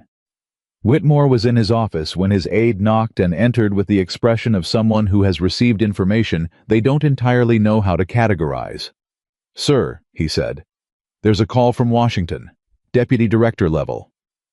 Not the deputy director who had sent the 3-line delay response the previous week. A different one. Higher. Whitmore picked up. The voice on the other end was measured and precise, and absolutely without warmth in the way of someone who has learned to conduct difficult conversations at operational temperature. He introduced himself. Whitmore knew the name. Everyone at his level knew the name.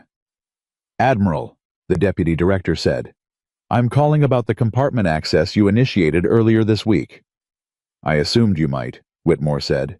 "The file review you've initiated has brought some attention to the circumstances surrounding the original reclassification, specifically to the individuals who authorized it." "That was my intention," Whitmore said. A brief pause.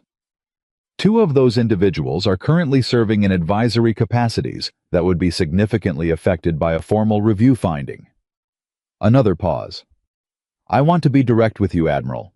There will be institutional pressure against the full scope of what you appear to be initiating." "I'm aware of that." "And you intend to proceed?"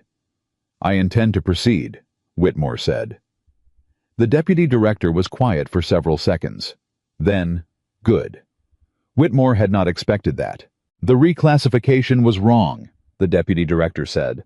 "I've known it was wrong for 3 years. I didn't have sufficient access to the underlying file to act on it formally, and the compartment structure made it difficult to get there without the kind of authorization chain that requires someone at your level to initiate." A pause. "You've opened the door. I intend to walk through it with you." The shape of what Whitmore was hearing reconfigured itself rapidly.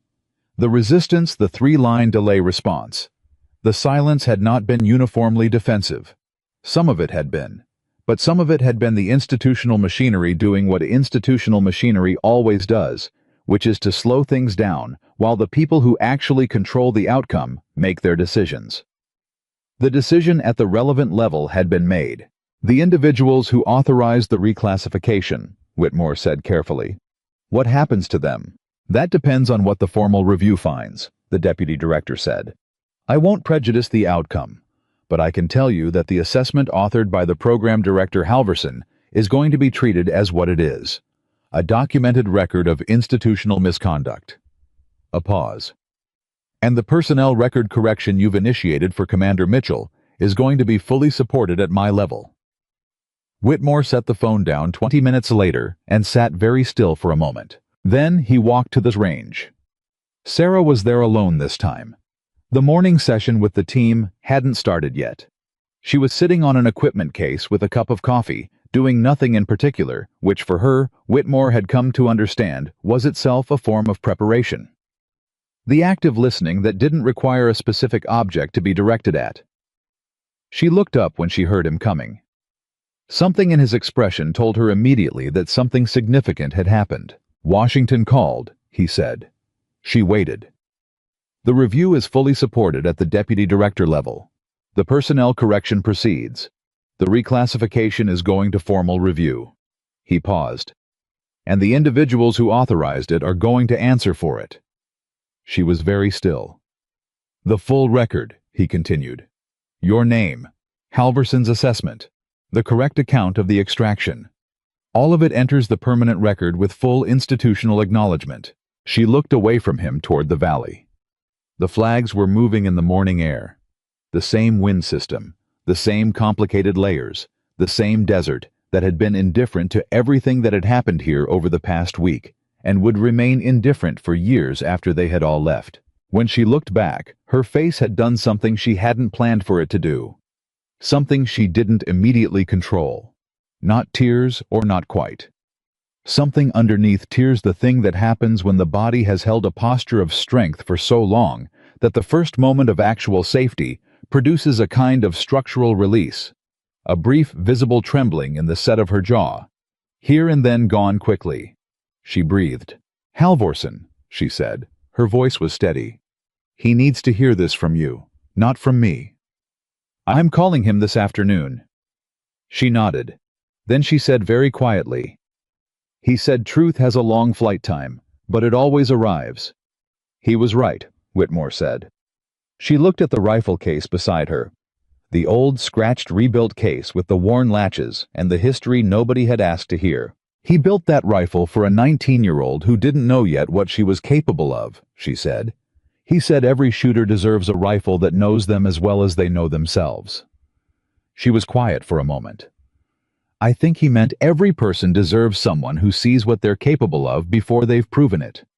Who builds toward that possibility without requiring the proof first." Whitmore looked at the case. "He was describing himself," he said. She glanced at him. "What he did for you," Whitmore said. "What a good teacher does. They build toward the possibility. They don't require the proof first." She was quiet for a long time. The morning air moved around them. The flags across the valley shifted in their patterns. "I want to rebuild the program," she said finally. Not a request. The statement of someone who has thought about something for a long time and has identified the moment when it can finally be said out loud. Not exactly as it was, but what it was trying to do, the methodology, the approach to precision training, the framework Halvorsen built. She paused. "There are people in this discipline who need what he developed. Not just one unit, not just one evaluation, properly with the right institutional structure behind it." Whitmore looked at her. "Halvorsen's daughter told me he still writes," she said. "Not operationally, but the methodology, the framework. He's been writing it down," she said, "because he didn't want it to disappear when he did." A pause. "It didn't disappear. It's been sitting in Portland, and in this range, and in an old rifle case for 9 years, waiting for someone to build the right structure around it." "You're describing a formal program proposal," Whitmore said. "Yes, sir. That requires institutional support, budget authorization, curriculum review." "I know what it requires," she said. "I've been doing this long enough to know what it requires." She met his eyes. "I'm asking if you'll back it." The moment had a particular weight to it. The weight of something that has been in process for a long time, arriving at the point where the next step is irreversible. Not dangerous, right? The particular weight of a right thing. "Write the proposal," he said. "Bring Halvorsen's framework into it. I'll back it." She nodded. She picked up her coffee and looked at the range. Behind them, the sound of footsteps on the path. Webb and Carver arriving for the morning session, talking about something in the low-focused way of people who have been thinking about a problem since they woke up. Behind them, Blake, who spotted Whitmore and altered course slightly without breaking stride. The day was beginning, and for the first time in 4 years, Sarah Mitchell knew exactly where she was standing and exactly what she was building toward. The rifle case sat on the ground beside her. The flags moved in their complicated, beautiful, indifferent patterns across the desert valley. And somewhere in Portland, an old man who had built something extraordinary and lost it to institutional politics and refused to let the knowledge die, was writing it down in careful, precise longhand, because he had always believed that truth has a long flight time, but it always arrives. He had been right. It had. The proposal took 11 days to write. Sarah worked on it every morning before the range sessions began, and every evening after they ended, building the framework from two sources: her own 9 years of carrying Halverson's methodology inside a different job, and the handwritten documents his daughter scanned and emailed in 12 separate batches over the course of a week. The scans were not clean. Halverson's handwriting had changed since the stroke, the letters slightly irregular on the left side where his hand hadn't fully recovered. But the thinking behind them was as precise and structured as anything Sarah had read in 2 decades of technical documentation. He had been writing it down for 3 years. Not because anyone asked him to, not because he believed anyone would ever read it, because he could not let it disappear. When the final batch of scans arrived, Sarah sat with them for a long time before she opened the files. She knew what they would contain. She had learned the methodology from the inside, from years of being trained inside it and then carrying it alone. But reading it in his handwriting, seeing the way he had reconstructed the entire framework from memory after the program was buried, understanding the discipline that required, that was different from knowing it abstractly. She opened the files. The first page was dated 14 months after his forced retirement. At the top, in handwriting that was still steady. At that point, he had written a single line before the technical content began. "For whoever finds this, build it right this time." She sat with that for a while. Then she kept reading. Webb knocked on her door on the 8th day. He had a question about atmospheric layering that had come out of a session earlier, something he'd been working through in his own practice and couldn't resolve. She answered it in 6 minutes precisely and completely.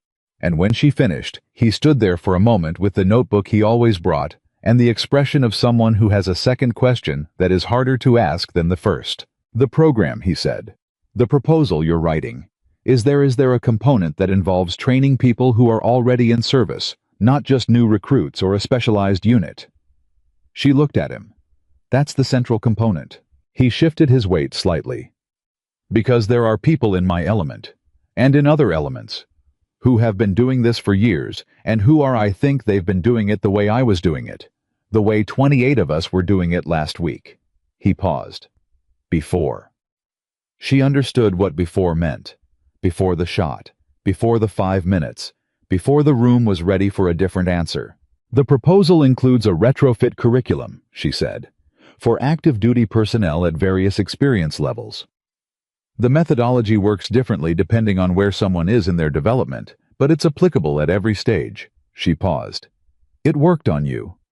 He looked slightly startled. "We've only been working together for a week." "A week of active listening is worth considerably more than a year of active not listening," she said. "You made real movement. I saw it." He absorbed that quietly. Then he said, "I want to be part of it. Whatever the program becomes. I want to contribute to it, formally if that's possible." She looked at him steadily. He was 26 years old, and he had approached the range at the start of the week with assumptions that had been cleanly and permanently corrected by the end of it. That was not nothing. In fact, in Sarah's experience, the capacity to have your assumptions corrected without defensiveness, to absorb the correction and move forward, rather than retreating into the position you started in, was rarer and more valuable than almost any technical skill. "Write it down," she said. "Your experience of this week. Not technically. What it felt like to think about the discipline differently. What changed in how you see it." She paused. "That's the kind of testimony the proposal needs alongside the technical framework. The human account of why this matters." He nodded, and she could see him already composing it in his mind. "Webb," she said as he turned to go. He looked back. "You asked me on the range whether I was happy after the shot," she said. "I told you I was relieved, that the conversation could finally begin." She paused. "This right now, this is closer to happy." He held that for a moment. Then he smiled briefly and genuinely in the way of someone receiving something they weren't expecting. He left. She went back to the proposal. Whitmore read the completed document on a Thursday afternoon, 11 days after Sarah had begun it. He read it without interruption, which for a man who managed his attention across approximately 14 competing institutional priorities, simultaneously was itself a statement of something. His aide knocked twice during the reading. Whitmore waved him away both times without looking up. When he finished, he sat with it for a moment. Then he called Reynolds.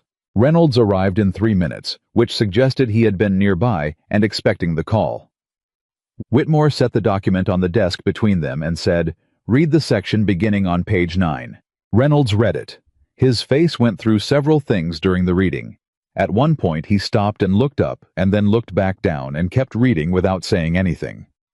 When he finished, he set the document down with the care of someone setting down something that has more weight than its physical form suggests. "She's building what Halverson lost," he said. "She's building it better," Whitmore said, "because she has 9 years of field experience with how the methodology performs under real conditions, which he never had the opportunity to collect. The original program was shut down before it could generate that kind of longitudinal data." Reynolds was quiet. "My name is going on the institutional backing," Whitmore said. "I want yours beside it." Reynolds looked at him, then at the document, then back. "Yes," he said. "There was no performance in it, no calculation. Just a man who had spent 11 years running evaluations with one set of eyes, deciding with the minimum of drama to use a different set from here forward." "Yes, sir, absolutely." Whitmore nodded. Then he picked up the phone and called Portland. Halvorsen answered on the third ring. His voice was steadier than it had been 2 weeks ago. The speech therapy was making progress. His daughter had told Sarah faster than the therapists had initially projected. He sounded, Whitmore thought, like a man who had been given a reason to put effort into his recovery. "I've read your framework," Whitmore said. "The handwritten documents, all of them." A pause. "Commander Mitchell put them in the proposal," Whitmore continued. "With full attribution. Your name, your methodology, the original program designation." He paused. "The proposal is going forward with my backing and my training officer's backing, and I expect it to receive program authorization within the next 60 days. The silence that followed was not the silence of someone without words. It was the silence of someone whose body needs a moment to process something before the mind can form language around it. "The framework," Halvorsen said finally. His voice was careful, steady. "It works. I knew it worked. I had the results." "I've seen the results," Whitmore said. "In the file and in person last week on a range in Nevada." A breath. "She told me about the shot. It was the finest piece of precision work I've ever personally witnessed," Whitmore said. "And he was not a man who spoke in superlatives, and Halvorsen would know that and would understand accordingly what the statement meant." Another silence. "I built that rifle for a 19-year-old, Halvorsen said quietly. "She could barely hold the weight of it properly. Her hand position was wrong for 3 months before her muscle structure adapted." A pause. "I told her the rifle would learn her. She thought I was being poetic." "Were you—" A small sound. "Partially. The rifle did learn her, but she learned it back, and that's the harder half of the equation." He paused. "How is she?" "She's building your program," Whitmore said. "With the parts of it that she carried for 9 years, and the parts of it you've been writing down for 3, and the parts that are entirely hers, because she's had experiences with the methodology that you never got to have." He paused. "She's going to do it right." Halvorsen was quiet for a long time. When he spoke, his voice had a quality that was not quite composed and was not trying very hard to be. "I'd like to see it," he said. "When it's ready, when there's something to see." A pause. If that's possible." "Consider it arranged," Whitmore said. The formal review finding landed on a Monday morning 6 weeks after the file had opened. Whitmore read it at his desk before anyone else arrived. It was 47 pages long and written in the specific bloodless language of institutional accountability, precise, documented, impossible to misread. The reclassification had been found to be unsupported by operational facts. The original assessment by Program Director Dr. Eric Halvorsen had been found to accurately reflect the events of the operation in question. The personnel records of Commander Sarah Mitchell were to be corrected to reflect her actual service history, including the operational contributions that had been removed. 2 individuals who had authorized the reclassification were named. Both had already retired. Both would face a formal review process that the document carefully and without editorializing described as ongoing. The file that had been buried for 4 years was now permanently and officially open. Whitmore had the finding on his desk at 7:15 in the morning. At 7:30, he called Sarah. She answered immediately, which meant she had been awake and probably had been for some time. "It's done," he said. A long pause. "All of it," she said. "All of it. The correction, the attribution, the review finding. Halverson's assessment is formally designated as accurate and entered into the permanent record."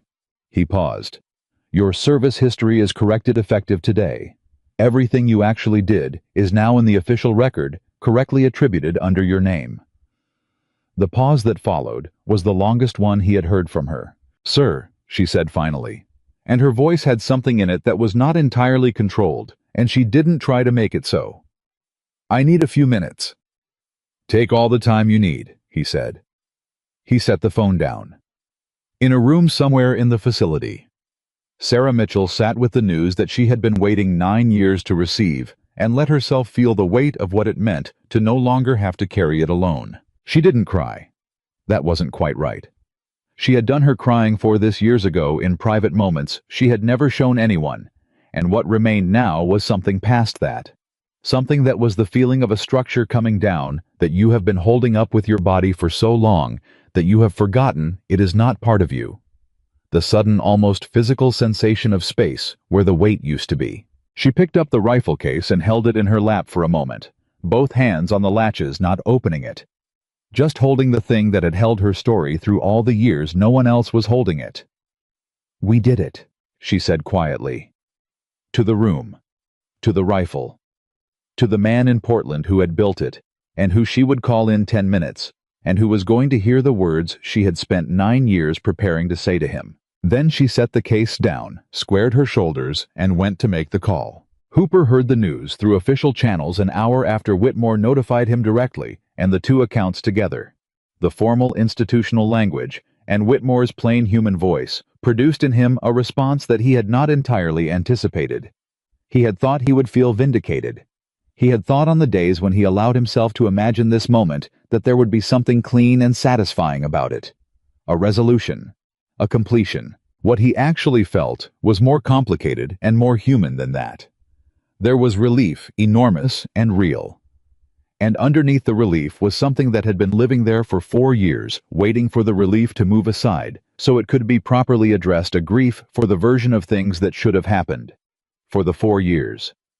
For the element members who had deserved to know the true account of their rescue, and had been given a false one instead.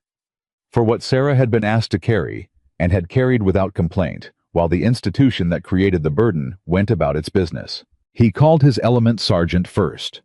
Not Whitmore's recommendation, his own decision. Because the right order of things was that the men who had been in that position deserved to hear from him before they heard it through any other channel. The conversation was difficult and necessary, and absolutely the right call. His sergeant, a man named Diaz, who had left service 2 years ago and was now running a construction business in San Diego, went very quiet when Hooper told him what had actually happened. And then Diaz said, "I knew something wasn't right. In the debrief, I knew it." And his voice had the particular quality of someone whose instinct had been overruled by authority, and who has spent years quietly carrying the wrongness of that without being able to articulate why. "There was someone on the hillside," Hooper said. 3,600 meters away. She made a single shot in a 90-second window, and we walked out of there." Diaz was quiet for a long time. Then he said, "Does she know that we know now?" "She will," Hooper said. He called 6 more men that day. Every conversation was different, and all of them arrived at the same place, the particular complicated emotional territory of people who have been given a corrected version of their own story and are now doing the work of integrating it. of understanding that the rescue they had carried as one thing was actually a different thing, a more remarkable thing, performed by a person they had never known to thank. On Wednesday of the following week, Whitmore arranged a call. Not a formal proceeding, not a documented institutional event. A call. Sarah was in the intelligence support office when it connected. Whitmore had told her only that she had a call at 1400 and that she should take it in the secure line room. She had not asked for details because she had learned in her years of working with people who operated at levels where information was controlled for good reasons that sometimes the right response to incomplete information is patient presence rather than interrogation. She picked up the secure line at exactly 1400. Mitchell. She recognized Hooper's voice immediately. She had not heard it in 4 years. It was older, not diminished, just carried more of what those 4 years had contained. "Hooper," she said. A pause. "I have 6 men on this line," he said. 7 including me. Element members from the operation. I told them. They asked if there was a way to... He stopped, steadied. They wanted to say something directly. She gripped the phone. Diaz went first. His voice was direct and without performance. "Commander Mitchell, I'm told you were 3,600 meters away and you had 90 seconds. I'm told you made 1 shot. A pause. "I have 4 kids. My youngest is 2. She exists because you were on that hillside." Another pause. "I don't have words for what that means, but I needed you to know that I know." She pressed her lips together hard. The next man spoke. And the next. 7 men, one at a time, each with their own version of the same thing, the acknowledgement. The weight of knowing the specific human reality of a debt that can't be repaid, and doesn't need to be, but needs to be named. One of them, she didn't catch his name, because her hearing had narrowed slightly in the way it does when emotion is pressing against the professional composure you've been maintaining. One of them said simply, "Thank you for staying in the fight. For not walking away from the uniform after what they did to you. Thank you for that." She hadn't expected that one. She had to breathe carefully for a moment before she could speak. When all 7 had finished, Hooper came back. "We're going to Portland," he said. "Diaz organized it. 6 of us, as many of the element as can make it, we're going to see Halverson." A pause. "We thought you should know." She nodded, which he couldn't see. "Tell him I said you're coming," she managed. "Give him a few days' notice. He'll want to be ready." "Will you be there?" Hooper asked. She thought about that. About a room in Portland with Halverson, and the men he had helped come home, about what that reunion would contain and what it would ask of everyone in it. "Yes," she said. "I'll be there." 3 weeks later, the Black Ridge Precision Development Program was formally authorized. The name had been Whitmore's suggestion, straightforward and descriptive, and Sarah had accepted it because the work was more important than what it was called. The authorization came with a budget allocation, a curriculum review timeline, and a staffing plan that included 2 senior instructors and a position for a program director. The program director position was offered to Sarah. Reynolds delivered the offer in person, which Whitmore had asked him to do, and which Reynolds had agreed to without hesitation.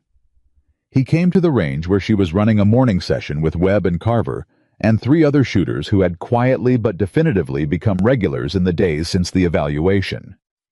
He waited until the session reached a natural break. Then he walked up to her and said, "The program director position. We'd like you to take it."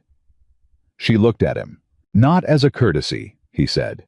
"Not as an institutional correction. As the most qualified person for the role." He paused and something moved briefly in his face. The acknowledgement, the cost of it, the honesty behind it. "You've been the most qualified person in this building since you arrived. We just didn't have the eyes to see it." She was quiet for a moment. "Yes," she said. "I'll take it." Reynolds held out his hand. She shook it. Webb, who had heard the exchange from 12 feet away and was doing a poor job of pretending he hadn't turned away to give them a moment. But his face when he turned had the expression of someone watching something be put right that has been wrong for a long time and finding that the feeling of it is not a small thing. The trip to Portland happened on a Saturday in the 3rd week of October. Halvorson's daughter had set up the living room for them. Chairs arranged in a loose circle, the practical furniture of a family home made to serve a different purpose for the afternoon. Halvorson was in the chair nearest the window, where the light was best.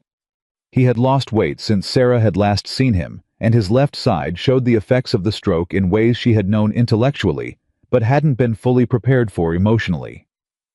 But his eyes, when they found hers across the room, were precisely the eyes she remembered.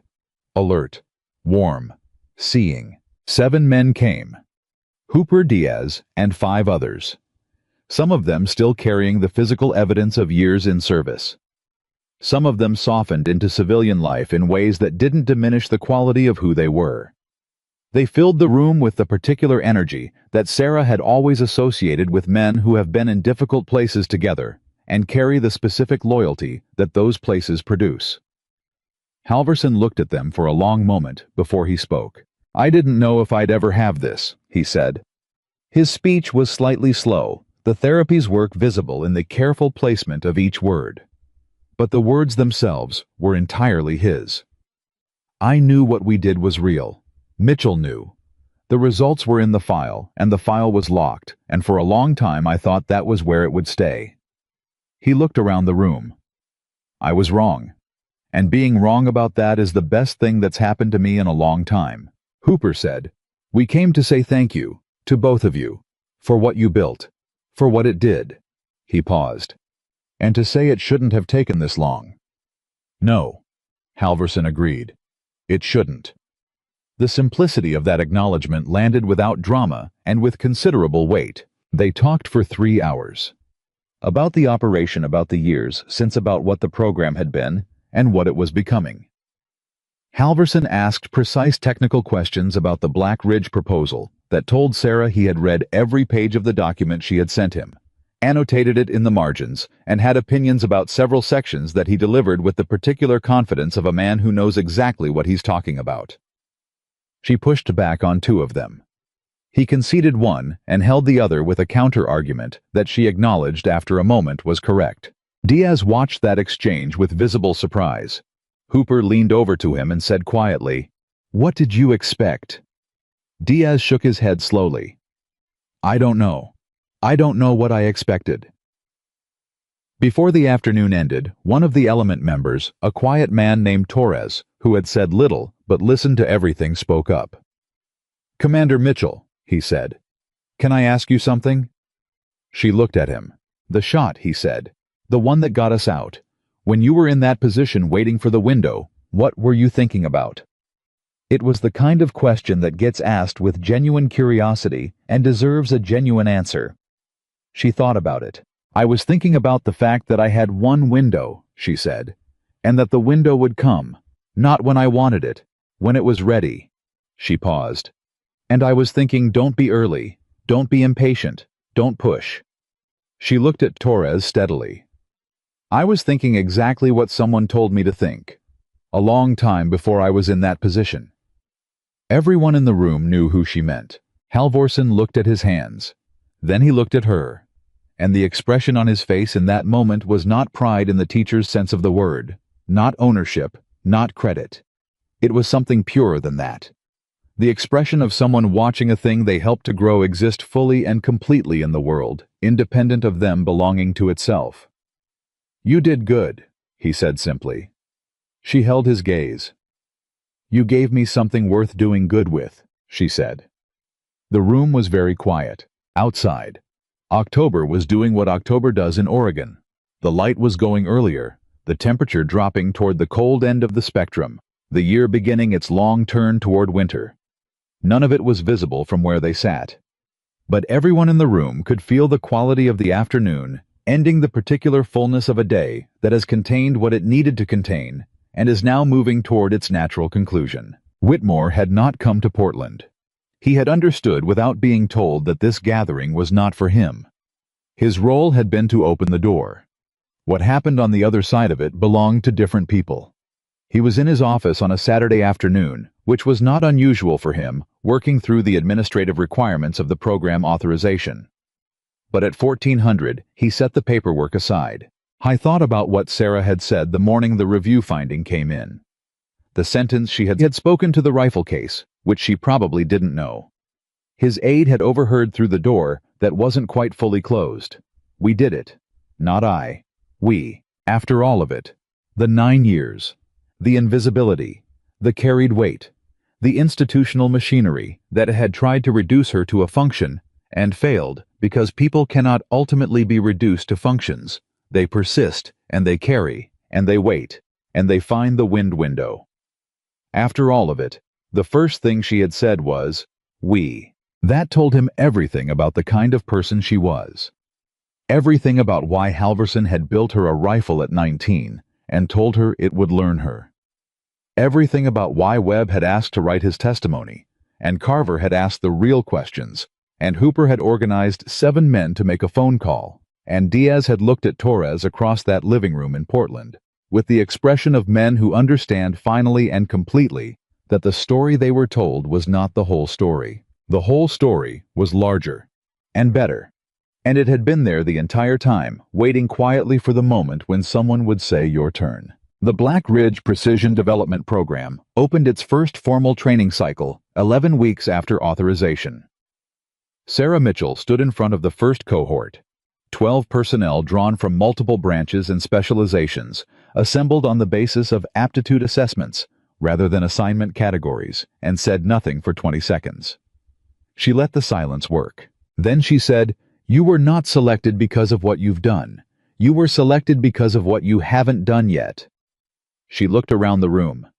"Everything you know about this discipline is the foundation. What you're going to build on it, that's what we're here for." She picked up the old rifle from the table beside her. "This was built for me by the best teacher I ever had," she said. "He told me it would learn me. He was right. It took time. It took more patience than I thought I had." She set it back down. "That's what this program is, not a shortcut, a relationship. Between you and the discipline, between you and the conditions, between you and the understanding that the world doesn't owe you a perfect moment. You wait for the window. You read the system. You don't push." She paused. "And when the window comes, you take your shot." Outside, the Nevada desert was doing what it always did. Different. Complicated. Full of wind systems that moved in layers and changed every 90 seconds, and didn't care about anyone's preparation or reputation or years of training. The flags across the valley moved in their patterns.